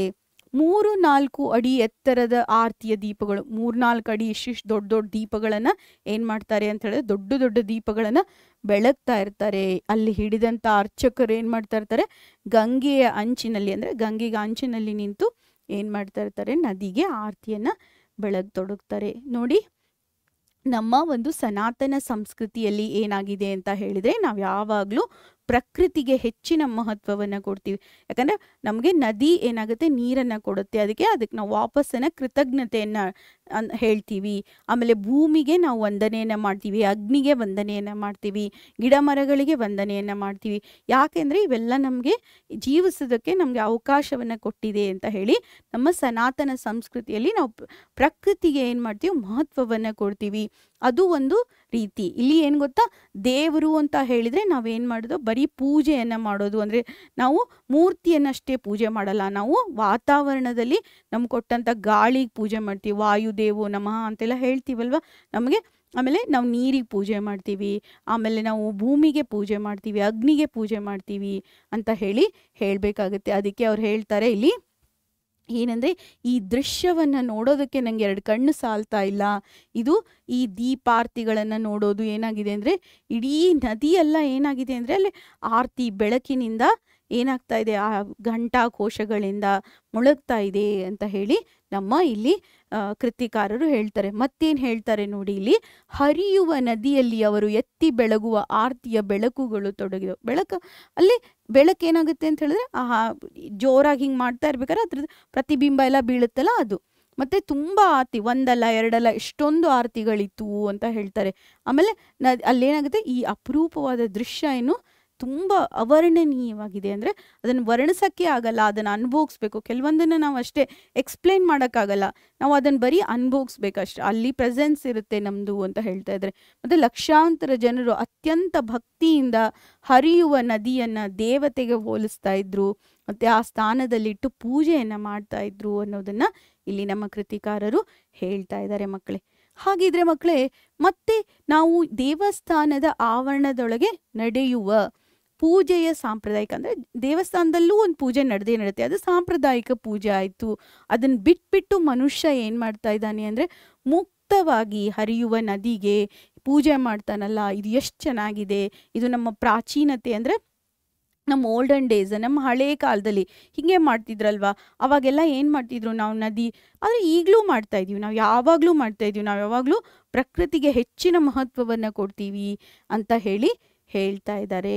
ಮತ್ತು ನಮ್ಮ ಕೃತಿಕಾರರು ಏನು ಹೇಳ್ತಾ ಇದ್ದಾರೆ ಗೊತ್ತಾ ಮಕ್ಕಳೇ, ಇಲ್ಲಿ ಆಚರಣೆಗಳ ಸಂದರ್ಭದಲ್ಲಿ, ಈ ಆಚರಣೆಗಳನ್ನು ಮಾಡುವಂಥ ಸಂದರ್ಭದಲ್ಲಿ ಮನುಷ್ಯ ಮರೆತು ಹೋದ, ಅಂದರೆ ಅವ್ನು ಕಳ್ಕೊಂಡಂಥ ಎಲ್ಲ ಹಳೆಯದಾದಂಥದ್ದು ಏನಾಗುತ್ತೆ, ಮತ್ತು ಮನುಷ್ಯ ಮತ್ತು ಪ್ರಕೃತಿಯ ನಡುವಿನ ಸಂಬಂಧ ಏನಾಗುತ್ತೆ, ಮತ್ತೆ ನಮಗೆ ಏನಾಗುತ್ತೆ ಸ್ಥಾಪಿಸುವಲ್ಲಿ ಹೆಲ್ಪ್ ಮಾಡುತ್ತೆ, ದಿವ್ಯಾನುಭವ ಆಗುತ್ತೆ ಅಂತ ಹೇಳ್ತಾರೆ. ದಿವ್ಯಾನುಭವ, ದಿವ್ಯ ಪ್ಲಸ್ ಅನುಭವ ನೋಡಿ, ದಿವ್ಯ ಇಲ್ಲಿ ಅ ಬರುತ್ತೆ, ಇಲ್ಲಿ ಆ ಬರುತ್ತೆ, ದಿವ್ಯಾನುಭವ. ಇದು ಆ ಆಗುತ್ತಲ್ವಾ, ದಿವ್ಯ, ಈ ಅ ಬದಲು ಇದು ಆ ಆಗುತ್ತೆ, ಅದಕ್ಕೆ ಇದು ಸವರ್ಣ ದೀರ್ಘ ಸಂಧಿ, ನಮಗೆ ದಿವ್ಯಾನುಭವ ಆಗುತ್ತೆ ಅಂತ ಹೇಳ್ತಾ ಇದ್ದಾರೆ. ಮತ್ತೆ ಇದನ್ನ ನಾವು ಅದನ್ನ ಮನಸ್ಸಿನಲ್ಲಿ ತಂದ್ಕೋತೀವಿ, ಅಂದರೆ ನಾವು ಏನು ಮಾಡ್ತೀವಿ, ಆರಂಭಿಸ್ತೀವಿ, ಅಂದರೆ ಪ್ರಕೃತಿ ಜೊತೆಗೆ ನಾವು ಒಡನಾಟವನ್ನು ಮರ್ತು ಹೋಗಿರ್ತೀವಿ. ಆದರೆ ಈ ಎಲ್ಲ ಸಂಗತಿಗಳು, ಈ ಪುಟ್ಟ ಪುಟ್ಟ ಸಂಗತಿಗಳು ನಮ್ಮನ್ನು ಮತ್ತೆ ಪ್ರಕೃತಿ ಜೊತೆಗೆ ಏನು ಮಾಡ್ತವೆ, ಜೋಡಿಸ್ತವೆ ಅಂತ ಹೇಳಕ್ಕೆ ಇಷ್ಟಪಡ್ತಾ ಇದ್ದಾರೆ. ಸರಿನಾ ಮಕ್ಕಳೇ? ಹಾಗಿದ್ರೆ ಬನ್ನಿ ಮುಂದಿನ ಭಾಗದಲ್ಲಿ ನೋಡೋಣ. ನಮಗೆ ಈ ನದಿ, ಬೆಟ್ಟ ಮತ್ತು ಈ ಬಯಲು, ಈ ಆಕಾಶ, ಈ ನಿಜವಾದ ದೇವರಲ್ಲದೆ, ಅಂದರೆ ದೇವರು, ನಾವು ಗುಡಿ ಒಳಗಿರೋ ದೇವರನ್ನಲ್ಲದೆ ನಾವೇನು ಮಾಡ್ತೀವಿ ಅಂತ ಹೇಳಿದರೆ, ಈ ಹೊರಗಡೆ ಎದ್ದು ಸಾರಿ ಮಕ್ಕಳೇ, ಇಲ್ಲಿ ನಾವು ಹೊರಗಡೆ ದೇವರನ್ನು ಕೂಡ ನಾವೇನು ಮಾಡ್ತೀವಿ ಅಂತ ಹೇಳಿದರೆ ಪೂಜೆ ಮಾಡ್ತೀವಿ ಅಂತ ಹೇಳ್ತಾರೆ. ಮತ್ತು ಅದು ಒಂದು ಸಂಪ್ರದಾಯ, ಇದು ಒಂದು ಸಂಪ್ರದಾಯ ಅಂತ ಹೇಳ್ತಾರೆ. ಅಲ್ಲಿ ಗುಡಿ ಒಳಗೆ ಏನು ಮಾಡ್ತೀವಿ, ಧೂಪ, ನೈವೇದ್ಯ, ಮಂತ್ರಾದಿ ಇವುಗಳ ಮಧ್ಯೆ ನಾವು ಗರ್ಭಗುಡಿಯಲ್ಲಿ ಪೂಜೆ ಮಾಡಿದರೆ, ಇಲ್ಲೇನು ಮಾಡ್ತೀವಿ, ಆರತಿಯಿಂದ ನಾವು ಏನು ಮಾಡ್ತೀವಿ, ನಮ್ಮ ಟ್ರಿಬ್ಯೂಟ್, ಅಂದರೆ ನಾವು ನಮಗೆ ಕೃತಜ್ಞತಾ ಭಾವವನ್ನು ನಾವು ನದಿಗೆ ತೋರಿಸ್ತೀವಿ ಅನ್ನೋದನ್ನು ಇಲ್ಲಿ ನಮ್ಮ ಕೃತಿಕಾರರು ಹೇಳ್ತಾ ಇದ್ದಾರೆ. ಬನ್ನಿ ಮಕ್ಕಳೇ, ಮತ್ತು ಅದರ ಮೇಲೆ ಬಿಂಬಿತವಾದ ಬೆಳಕು ಅಂತ ಹೇಳ್ತಾ ಇದ್ದಾರೆ. ಅಂದರೆ ಈ ಒಂದು ಎಲ್ಲ ಬೆಳಕು ಅಂತ ಹೇಳಿದಾಗ ನೀವು ಬೆಳಕನ್ನು ಎದಕ್ಕೆ ತಗೋತೀರಿ, ಜ್ಞಾನಕ್ಕೆ ಅಂತ ತಗೋಬೇಕು. ಜ್ಞಾನ ಅಂತ ಹೇಳಿ ನಾವು ಪೂಜೆ ಮಾಡ್ತೀವಿ. ಈ ಜ್ಞಾನ, ಈ ಕಿಕ್ಕಿರಿದ ಜನ ಏನಾಗ್ತಾ ಇತ್ತು ಅಂತ ಹೇಳಿದ್ರೆ, ಇಲ್ಲಿ ನಾವು ಒಂದೇ ಒಂದು ಇಲ್ಲಿ ಕರೆಕ್ಷನ್ ಮಕ್ಕಳೇ, ಏನು ಗೊತ್ತಾ, ಇದು ಬಿಂಬಿತವಾದ ಬೆಳಕುಗಳು ಕಿಕ್ಕಿರಿದ ಜನಜಂಗುಳಿ ಅಂತ ಕೇಳಿದ್ದಾರೆ. ಅಂದರೆ ತುಂಬ ಜನ ಇದ್ರು, ಆದರೆ ಇಲ್ಲಿ ಬೆಳಕು ಇತ್ತು, ಮತ್ತು ನಾವು ನಮ್ಮವರು ಅಂತ ಹೇಳಿ ಆಮೇಲೆ ಏನು ಮಾಡಿದ್ರು ಅಂತ ಹೇಳಿದರೆ, ಅವರು ಫಸ್ಟು ಆರತಿ ಆಗೋವರೆಗೂ ಎಲ್ಲರೂ ಸುಮ್ಮನಿದ್ರು, ಆರತಿ ಎಲ್ಲ ಮುಗಿಯೋವರೆಗೂ ಅಲ್ವಾ. ಆರತಿ ಎಲ್ಲ ಮುಗಿದ ನಂತರ ಏನು ಮಾಡಿದ್ರು ಅಂತ ಹೇಳಿದರೆ, ಮತ್ತೆ ನಾವು ಎಲ್ಲೆಲ್ಲಿ ಯಾರ್ಯಾರು ಹೆಂಗೆ ಅಂತ ಹೇಳಿ ಎಲ್ಲರೂ ಒಬ್ರಿಗೊಬ್ರು ಸೇರಿದ್ರು ಅಂತ ಹೇಳಬೇಕಾಗಿರುತ್ತೆ. ಇಷ್ಟು ನಮ್ಮ ಕೃತಿಕಾರರಾದಂಥ ಜಿ ಎಸ್ ಶಿವರುದ್ರಪ್ಪನವರು ಹರಿದ್ವಾರಕ್ಕೆ ಹೋದಾಗ ಅವ್ರಿಗಾದಂಥ ಅನುಭವ, ಅವ್ರಿಗೇನು ಅನ್ನಿಸ್ತು ಅಂತ ಹೇಳಿದ್ರೆ, ನಾವು ಪ್ರಕೃತಿಗೆ ತೋರಿಸುವಂಥ ಭಾವನೆ ಬಗ್ಗೆ ಇಲ್ಲಿ ಹೇಳಿದರು. ನಾವು ಬರೀ ಗುಡಿಯಲ್ಲಿ ಅಷ್ಟೇ ಪೂಜೆ ಮಾಡೋದಲ್ಲದೆ ನಾವೇನು ಮಾಡ್ತೀವಿ, ನದಿಗೆ ಪೂಜೆ ಮಾಡ್ತಾ ಅಂದರೆ ಜಲ ಅಂತಂದರೆ ಅದಕ್ಕೆ ನಾವು ವಂದನೆಯನ್ನು ಮಾಡ್ತಾ ಇದ್ದೀವಿ. ಅದು ಎಷ್ಟು ಚೆನ್ನಾಗಿತ್ತು ಅನುಭವ, ಅದನ್ನು ವರ್ಣನೆ ಮಾಡೋಕ್ಕೆ ಆಗ್ತಾ ಇಲ್ಲ ಅಂತ ಹೇಳಿದ್ರಲ್ವಾ. ಓಕೆ ಮಕ್ಕಳೇ, ಈಗ ಮುಂದಿನ ಭಾಗದಲ್ಲಿ ನೋಡೋಣ ಬನ್ನಿ. ಇಲ್ಲಿ ಮತ್ತೇನು ಹೇಳ್ತಾ ಇದ್ದಾರೆ, ಆರತಿ ಎಲ್ಲ ಮುಗೀತು, ಅವಾಗೆಲ್ಲರೂ ಮತ್ತೆ ಏನು ಮಾಡಿದರು ಅಂತ ಹೇಳಿದರೆ, ಜನರೆಲ್ಲ ಸೇರಿಕೊಂಡು ಏನು ಮಾಡಿದರು ಅಂತ ಹೇಳಿದರೆ, ತಮ್ಮ ಒಂದು ಯಾರ್ಯಾರು ಎಲ್ಲೆಲ್ಲಿ ಇದ್ರು ಅಂತ ಹೇಳಿ ಹುಡುಕಿ ತಮ್ಮ ಪ್ಲೇಸಿಗೆ ಹೋದರು ಅಂತ ಹೇಳಬೇಕಾಗಿರುತ್ತೆ. ನೋಡಿ, ಈ ಥರ ಆರತಿ ಆಗುತ್ತೆ ಮಕ್ಕಳೇ. ಇದು ಕಾಶಿಯಲ್ಲೂ ಮತ್ತು ವಾರಣಾಸಿ ಕಾಶಿ ಅಂತ ಹೇಳ್ತೀವಲ್ಲ, ಅಲ್ಲೂ ಕೂಡ ಹೀಗೆ ಆಗುತ್ತೆ, ಮತ್ತು ಹರಿದ್ವಾರದಲ್ಲೂ ಕೂಡ ಮಕ್ಕಳೇ. ಹಾಗಿದ್ರೆ ಇಂದಿನ ತರಗತಿಯಲ್ಲಿ ನಾವೇನು ಮಾಡೋಣ ಅಂದರೆ, ಅಭ್ಯಾಸ ಭಾಗವನ್ನು ಕೂಡ ನೋಡೋಣ. ನಿಮಗೆ ಈ ಗಂಗೆಯಲ್ಲಿ ದೀಪಮಾಲೆ ಅನ್ನೋಂಥ ಗದ್ಯ ಭಾಗ ನಿಮ್ಗೆ ಅರ್ಥ ಆಯಿತು ಅಂತ ಅಂದ್ಕೊಳ್ತೀನಿ. ಈಗ ನಾನು ಇಲ್ಲಿ ನಿಮಗೆ ನೇರವಾಗಿ ಪ್ರಶ್ನೆ ಮತ್ತು ಉತ್ತರಗಳನ್ನು ಕೊಟ್ಟಿದ್ದೀನಿ. ಇಲ್ಲಿ ನೋಡಿ ಮಕ್ಕಳೇ, ಈ ಒಂದು ಪ್ರಶ್ನೆ ಉತ್ತರ ಭಾಗವನ್ನು, ಅಭ್ಯಾಸ ಭಾಗವನ್ನು ನಿಮ್ಮ ಡಿಸ್ಕ್ರಿಪ್ಷನ್ ಬಾಕ್ಸಲ್ಲಿ ಹಾಕಿದ್ದೀವಿ. ಇದು ಹೊಸದಾದ ಪಾಠ, ಹೊಸದಾಗಿ ಈ ವರ್ಷ ಇಂಟ್ರೊಡ್ಯೂಸ್ ಮಾಡಿದಾರ, ಹೀಗಾಗಿ PYQs ಇಲ್ಲ. ಇದಕ್ಕೆ ಓನ್ಲಿ ಪ್ರಶ್ನೆ ಉತ್ತರಗಳು, ಅಭ್ಯಾಸ ಭಾಗ ಮಾತ್ರ ಇದೆ. ಸರಿನಾ ಮಕ್ಕಳೇ? ಹಾಗಿದ್ರೆ ಬನ್ನಿ, ಇದಕ್ಕೆ ಫಸ್ಟ್ ಪ್ರಶ್ನೆ ನೋಡಿ. ಹರಿದ್ವಾರದಲ್ಲಿ ಏನನ್ನು ನೋಡಬೇಕೆಂದು ಲೇಖಕರ ಗುರಿಯಾಗಿತ್ತು ಅಂತ ಹೇಳಿ ಪ್ರಶ್ನೆ ಇದೆ. ಇಲ್ಲಿ ಏನಾಗಿತ್ತು, ಬ್ರಹ್ಮಕುಂಡದಲ್ಲಿ ನಡೆಯುವ ಆರತಿ ನೋಡ್ಬೇಕಾಗಿತ್ತಲ್ವಾ. ಓಕೆ, ಎರಡನೇ ಉತ್ತರ ನೋಡಿ ಇಲ್ಲಿ ಮಕ್ಕಳೇ. ಹುಯೆನ್ಸಾಂಗ್ ಏನಂತ ಹೇಳ್ದ, ಮಯಲೋ ಅಥವಾ ಮಯೂರ ಅಂತ ಕರೆದ್ನಲ್ವಾ, ಅದನ್ನ ಬರಿಬೇಕು.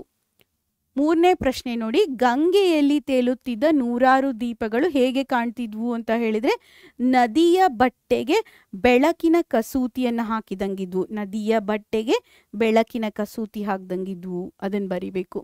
ಸರಿನಾ ಮಕ್ಕಳೇ? ಇಲ್ಲಿ ನೋಡಿ, ಯಾವುದು ಗಂಗೆಯ ದಡದ ಆವರಣವನ್ನು ತರಂಗಿತವಾಗಿತ್ತು ಅಂತ ಹೇಳಿದ್ರೆ, ಸಾರಿ ಮಕ್ಕಳೇ, ತರಂಗಿತವಾಗಿಸಿತ್ತು ಅಂತ ಹೇಳಿ ಇಲ್ಲಿ ಬರುತ್ತೆ. ಯಾವುದು ಗಂಗೆಯ ದಡದ ಆವರಣವನ್ನು ತರಂಗಿತವಾಗಿಸಿತು. ಯಾವ್ದ್ಯಾವುದು ಅಂತ ಹೇಳಿದ್ರೆ ಅಲ್ಲಿ ಗಂಟೆ, ಜಾಗಟೆ, ಶಂಖಗಳ ಸದ್ದು ಅಂತ ಹೇಳಿ ಬರಿಬೇಕು ಮಕ್ಕಳೇ. ಮುಂದಿನ ಭಾಗದಲ್ಲಿ ನೋಡಿ, ಇಲ್ಲಿ 3-4 ವಾಕ್ಯದಲ್ಲಿ ಹರಿದ್ವಾರವನ್ನು ಲೇಖಕರು ಹೇಗೆ ವರ್ಣಿಸಿದ್ದಾರೆ ಅಂತ ಇದೆ. ನೀವು ಅಲ್ಲಿ ಮನೆಗಳ ಮಧ್ಯದಲ್ಲಿ ಹೋದಾಗ ಏನು ಕಾಣಿಸುತ್ತೆ, ಬೀದಿಗಳು ಹೇಗಿತ್ತು, ಅದ್ರ ಬಗ್ಗೆ ಎಲ್ಲ ಹೇಳಬೇಕು ಮಕ್ಕಳೇ ಅಷ್ಟೇ.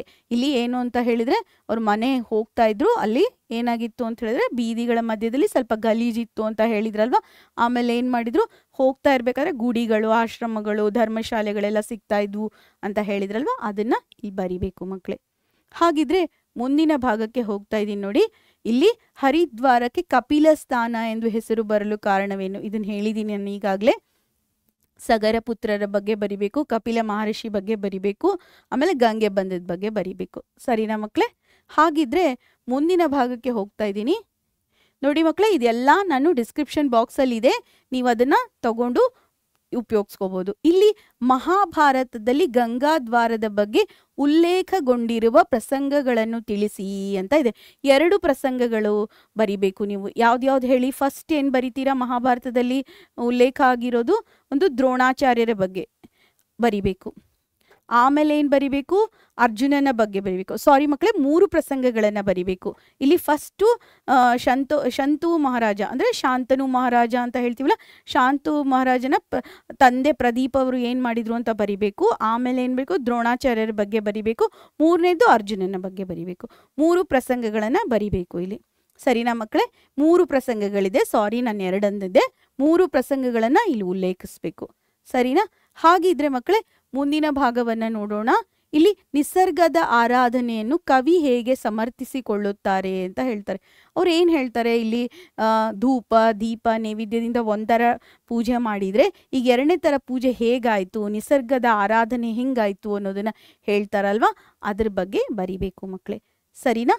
ಹಾಗಿದ್ರೆ ಮುಂದಿನ ಭಾಗವನ್ನು ನೋಡೋಣ ಬನ್ನಿ ಮಕ್ಕಳೇ. ಇಲ್ಲಿ ಗಂಗೆಯಲ್ಲಿ ದೀಪಮಾಲೆ ಸುಂದರ ದೃಶ್ಯವನ್ನು ಲೇಖಕರು ವರ್ಣಿಸಿರುವ ರೀತಿ. ಇಲ್ಲಿ ಕವಿ ಯಾವ್ದ್ಯಾವ್ದಿದು ನೀರಿನ ನಿರಿಗೆಗಳನ್ನು ವರ್ಣಮಯವನ್ನಾಗಿಸಿ ಅದ್ರ ಬಗ್ಗೆ ಬರಿಬೇಕು. ಆಮೇಲೆ ಏನು ಮಾಡಬೇಕು ಅಂದರೆ ಅದು ಹೇಗೆ ಕಾಣ್ತಾ ಇತ್ತು ಅಂತ ಬರಿಬೇಕು. ಆಮೇಲೆ ಅಲ್ಲಿ ಗಂಗಾ ಆರತಿ ಆದಾಗ ಯಾವ ಅನುಭವ ಆಯಿತು ಅನ್ನೋದನ್ನ ಈ 3 ವಿಷಯಗಳನ್ನ ಇಲ್ಲಿ ಬರೆದ್ರೆ ಆಯಿತು. ಇದು 8-10 ವಾಕ್ಯದಲ್ಲಿ ಉತ್ತರಿಸಿ ಮಕ್ಕಳೇ. ಸರಿನಾ? ಹಾಗಿದ್ರೆ ಮುಂದಿನ ಭಾಗವನ್ನು ನೋಡೋಣ ಬನ್ನಿ ಮಕ್ಕಳೇ. ಇದರ ಸಾರಾಂಶ ಈಗಾಗಲೇ ನಾನು ಏನು ಮಾಡಿದ್ದೀನಿ ಅಂದರೆ ಡಿಸ್ಕ್ರಿಪ್ಷನ್ ಬಾಕ್ಸಲ್ಲಿ ಇದರ ಸಾರಾಂಶವನ್ನು ಹಾಕಿದ್ದೀನಿ ಮಕ್ಕಳೇ. ಅಲ್ಲಿಂದ ನೀವು ಬರಿಬೋದು ಅಥವಾ ನಿಮ್ಮ ಮಾತುಗಳಲ್ಲಿ ಬೇಕಾದ್ರೆ ನೀವು ವರ್ಣಿಸ್ಬೋದು. ಸರಿನಾ? ಇದು ಗಂಗೆಯಲ್ಲಿ ದೀಪಮಾಲೆ ಪಾಠದ ಸಾರಾಂಶ. ಅಂದರೆ ಏನಾಯಿತು, ಹೇಗೆ ಲೇಖಕರು ಹೋದಾಗಿಂದ ಹಿಡಿದು ಅಲ್ಲಿ ಆರತಿಯಾಗಿ ಬರೋವರೆಗೂ ಅದಿಷ್ಟು ಸಾರಾಂಶವನ್ನು ಇಲ್ಲಿ ಬರೀಬೇಕು. ಸರಿನಾ ಮಕ್ಕಳೇ? ಹಾಗಿದ್ರೆ ಮುಂದಿನ ಭಾಗದಲ್ಲಿ ಏನಿದೆ ಅಂತ ನೋಡೋಣ. ಇಲ್ಲಿ ನಾನು ಸಂದರ್ಭ ಇದೆ ನೋಡಿ ಮಕ್ಕಳೇ. ಸಂದರ್ಭದಲ್ಲಿ ಏನಾಗುತ್ತೆ ಅಂದರೆ ಇಲ್ಲಿ ಪುರಾಣ, ಚರಿತ್ರೆ ಹಾಗೂ ವಾಸ್ತವಗಳು ಒಂದರ ಜೊತೆಗೊಂದು ಬಿಡಿಸಲಾಗದಂತೆ ಹೆಣೆದುಕೊಂಡಿವೆ ಇಲ್ಲಿ ಅಂತ ಹೇಳ್ತಾರೆ. ಇದನ್ನ ಎಲ್ಲಿಂದ ಆಯ್ದುಕೊಂಡಿದೀವಿ? ಗಂಗೆಯಲ್ಲಿ ದೀಪಮಾಲೆ. ಆಮೇಲೆ ಯಾರು ಬರೆದಿದ್ದು? GS ಶಿವರುದ್ರಪ್ಪನವರು. ಇದನ್ನ ಎಲ್ಲಿಂದ? ಆಕರ ಗ್ರಂಥ ಗಂಗೆಯ ಶಿಖರಗಳಲ್ಲಿ, ಅದನ್ನು ಬರಿಬೇಕು. ಆಮೇಲೆ ಇದನ್ನ ಅವರು ಬಂದಾಗ ಮೇ ತಿಂಗಳಲ್ಲಿ ಹೋದ್ರಲ್ವಾ, ಅಲ್ಲಿಂದ ಅವ್ರ ಸಂದರ್ಭ ಯಾವ ಸಂದರ್ಭದಲ್ಲಿ ಹೇಳಿದ್ರು ಅನ್ನೋದನ್ನ ಇಲ್ಲಿ ಉಲ್ಲೇಖ ಮಾಡಬೇಕು. ಆಮೇಲೆ ಇಲ್ಲಿ ಸ್ವಾರಸ್ಯ ಏನು ಬರಿಬೇಕು ಗೊತ್ತಾ ಮಕ್ಕಳೇ? ಹೊಂದಾಣಿಕೆಯ ಮನೋಭಾವ ಇಲ್ಲಿ ಸ್ವಾರಸ್ಯಪೂರ್ಣವಾಗಿ ಮೂಡಿದೆ ಅಂತ ಬರಿಬೇಕು. ಹೊಂದಾಣಿಕೆ ಮಾಡ್ಕೊಂಡಿರೋದು ಹೇಗೆ ಅಂತ ಹೇಳಿ ಇಲ್ಲಿ ಸ್ವಾರಸ್ಯಪೂರ್ಣವಾಗಿದೆ ಅನ್ನೋದನ್ನ ಬರಿಬೇಕು ಮಕ್ಕಳೇ. ಸರಿನಾ? ಹಾಗಿದ್ರೆ ಇನ್ನೊಂದು ಮುಂದಿನ ಭಾಗವನ್ನು ನೋಡೋಣ ಬನ್ನಿ. ಇಲ್ಲಿ ಕೂಡಿಸಿ ಬರೆದು ಸಂಧಿಯ ಹೆಸರನ್ನು ತಿಳಿಸಿರಿ ಅಂತ ಇದೆ.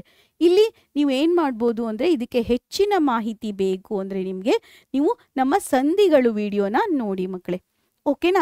ನಾನಿಲ್ಲಿ ದಿವ್ಯಾನುಭವ ಆವಾಗಲೇ ಹೇಳಿದ್ದೀನಿ. ದಿವ್ಯ ಪ್ಲಸ್ ಅನುಭವ, ದಿವ್ಯಾನುಭವ ಸವರ್ಣ ದೀರ್ಘ ಸಂಧಿ ಆಗುತ್ತೆ. ಪುರಾಣ ಪ್ಲಸ್ ಉಕ್ತ, ಪುರಾಣೋಕ್ತ. ಇಲ್ಲಿ ಒಕಾರ ಬರುತ್ತೆ, ಹಾಗಾಗಿ ಇದು ಗುಣಸಂಧಿ ಆಗುತ್ತೆ. ಅಲ್ಲಿ ಪ್ಲಸ್ ಒಂದು, ಅಲ್ಲೊಂದು, ಇಲ್ಲಿ ಲೋಪ ಆಗುತ್ತೆ, ಅದಕ್ಕೆ ಇದು ಲೋಪ ಸಂಧಿ. ಇಲ್ಲಿ ಇತಿ ಪ್ಲಸ್ ಆದಿ ಇತ್ಯಾದಿ ಎಂಡ್ ಸಂಧಿ ಬರುತ್ತೆ. ಕೋಪ ಪ್ಲಸ್ ಅಗ್ನಿ, ಕೋಪ ಅಗ್ನಿ, ಇದು ಸವರ್ಣ ದೀರ್ಘ ಸಂಧಿ ಆಗುತ್ತೆ. ಮೊಳಗುತ್ತ ಪ್ಲಸ್ ಇದ್ದವು, ಮೊಳಗುತ್ತಿದ್ದವು ಲೋಪ ಸಂಧಿ ಆಗುತ್ತೆ. ಇದಕ್ಕೆ ನಿಮ್ಗೆ ಹೆಚ್ಚಿನ ಮಾಹಿತಿ ಬೇಕು ಅಂತ ಹೇಳಿದ್ರೆ ನಮ್ಮ ಸಂಧಿಗಳು ವಿಡಿಯೋ ಇದೆಲ್ಲ ಅದನ್ನ ವೀಕ್ಷಣೆ ಮಾಡಿ ಮಕ್ಕಳೇ, ಸರಿನಾ? ಹಾಗಿದ್ರೆ ಮುಂದಿನ ಭಾಗದಲ್ಲಿ ಒಂದಿಷ್ಟು ತತ್ಸಮ ತದ್ಭವಗಳಿದೆ ನೋಡಿ ಮಕ್ಕಳೇ. ಭಕ್ತಿ ಭಕುತಿ, ಶಬ್ದ ಶಬುದ, ಘಂಟೆ ಗಂಟೆ, ಶಂಖ ಸಂಖ್ಯೆ, ಸಂಧ್ಯಾ ಸಂಜೆ, ಬ್ರಹ್ಮ ಬೊಮ್ಮ ಅಂತ ಹೇಳಿ ಮತ್ತೊಂದ್ಸತಿ ಹೇಳ್ತೀನಿ ನೋಡಿ ಮಕ್ಕಳೇ. ಭಕ್ತಿ ಭಕುತಿ, ಶಬ್ದ ಶಬುದ, ಘಂಟೆ ಗಂಟೆ, ಓಕೆ, ಘಂಟೆ ಗಂಟೆ, ಇಲ್ಲಿ ಶಂಖ ಸಂಖ್ಯೆ, ಸಂಧ್ಯಾ ಸಂಜೆ, ಬ್ರಹ್ಮ ಬೊಮ್ಮ, ಇವಿಷ್ಟು ಏನು ತತ್ಸಮಗಳಿಗೆ ತದ್ಭವಗಳು. ಓಕೆನಾ ಮಕ್ಕಳೇ? ನಿಮ್ಮ ಅಭ್ಯಾಸ ಭಾಗದಲ್ಲಿ ಇದೆ ಇದು. ಓ ಮಕ್ಕಳೇ, ಇವತ್ತಿನ ತರಗತಿಯನ್ನ ನಾನು ಏನು ಮಾಡಬೇಕು, ಎಂಡ್ ಮಾಡೋ ಸಮಯ ಬಂತಲ್ವಾ? ಹೌದಲ್ವಾ? ಓಕೆ, ಹಾಗಿದ್ರೆ ಇವತ್ತು ನಾವೇನು ಮಾಡಿದ್ವಿ ಅಂತ ಹೇಳಿದ್ರೆ ಗಂಗೆಯಲ್ಲಿ ದೀಪಮಾಲೆ ಅಂತ ಹೇಳಿ ಒಂದು ಏನು ಮಾಡಿದ್ವಿ, ಗದ್ಯ ಭಾಗವನ್ನು ನೋಡಿದ್ವಿ. ಇದನ್ನು ಬರೆದಂಥವ್ರು GS ಶಿವರುದ್ರಪ್ಪನವರು. ನಾವು ಕೃತಿಕಾರ ಪರಿಚಯವನ್ನು ನೋಡಿದ್ವಿ, ಆಮೇಲೆ ನಾವು ಗದ್ಯ ಭಾಗವನ್ನು ನೋಡಿದ್ವಿ, ಆಮೇಲೆ ಅಭ್ಯಾಸ ಭಾಗವನ್ನು ಕೂಡ ಮಾಡಿದ್ವಿ. ಡಿಸ್ಕ್ರಿಪ್ಷನ್ ಬಾಕ್ಸಲ್ಲಿ ನಾವೇನು ಮಾಡಿದ್ದೀವಿ ಅಂದರೆ ಅಭ್ಯಾಸ ಭಾಗವನ್ನು ಹಾಕಿದ್ದೀವಿ ಮಕ್ಕಳೇ. ಇದಕ್ಕೆ PYQs ಇಲ್ಲ, ಯಾಕಂದರೆ ಇದು ಈ ವರ್ಷ ಇಂಟ್ರೊಡ್ಯೂಸ್ ಆಗಿದೆ, ಹೊಸದಾಗಿ ಬಂದಂಥ ಗದ್ಯ ಭಾಗ ಆಗಿರೋದ್ರಿಂದ ಇದೇ ವರ್ಷ ಬಂದಿದೆ. ಇವರ ಕೃತಿಕಾರ ಪರಿಚಯವನ್ನು ಚೆನ್ನಾಗಿ ನೋಡ್ಕೊಳ್ಳಿ ಮಕ್ಕಳೇ, ತುಂಬ ಇಂಪಾರ್ಟೆಂಟು, ಬಂದರೂ ಬರ್ಬೋದು ಎಕ್ಸಾಮ್ಗೆ. ಇದು ಯಾವಾಗಲೂ ಕೇಳ್ತಾ ಇರ್ತೀರಲ್ಲ, ಯಾವುದು ಇಂಪಾರ್ಟೆಂಟು ಹೇಳಿ ಮ್ಯಾಮ್ ಅಂತ ಹೇಳ್ತಿರ್ತೀರಲ್ವ, ಅದಕ್ಕೆ ನಿಮ್ಗೆ ಹೇಗೆ ಅನಿಸ್ತು ಈ ವಿಡಿಯೋ ಅಂತ ಹೇಳಿ ನನಗೆ ಲೈಕ್ ಮಾಡಿ, ಸಬ್ಸ್ಕ್ರೈಬ್ ಮಾಡಿ, ಶೇರ್ ಮಾಡಿ. ಹಾಗಿದ್ರೆ ನಿಮ್ಗೇನಾದರೂ ಡೌಟ್ ಬಂದರೆ ನಮ್ಮ ಟೆಲಿಗ್ರಾಮಲ್ಲಾಗಲಿ ಅಥವಾ ವಾಟ್ಸಪ್ಪಲ್ಲಾಗಲಿ ಅಥವಾ ಈ ವಿಡಿಯೋದಲ್ಲೇ ಆಗಲಿ ನಮಗೆ ಕಮೆಂಟ್ ಮಾಡಿ ಮಕ್ಕಳೇ. ನಿಮ್ಮ ಕಮೆಂಟಿಗೆ ನಾವು ಉತ್ತರವನ್ನು ಕಳಿಸ್ತೀವಿ. ಹಾಗಿದ್ರೆ ನಾನು ನಿಮ್ಮ ಕನ್ನಡ ಶಿಕ್ಷಕಿ ವಾಣಿ ಕುಲಕರ್ಣಿ ಇಂದಿನ ತರಗತಿಯನ್ನು ಇಲ್ಲಿಗೆ ಮುಗಿಸ್ತಾ ಇದ್ದೀನಿ ಮಕ್ಕಳೇ. ಧನ್ಯವಾದಗಳು.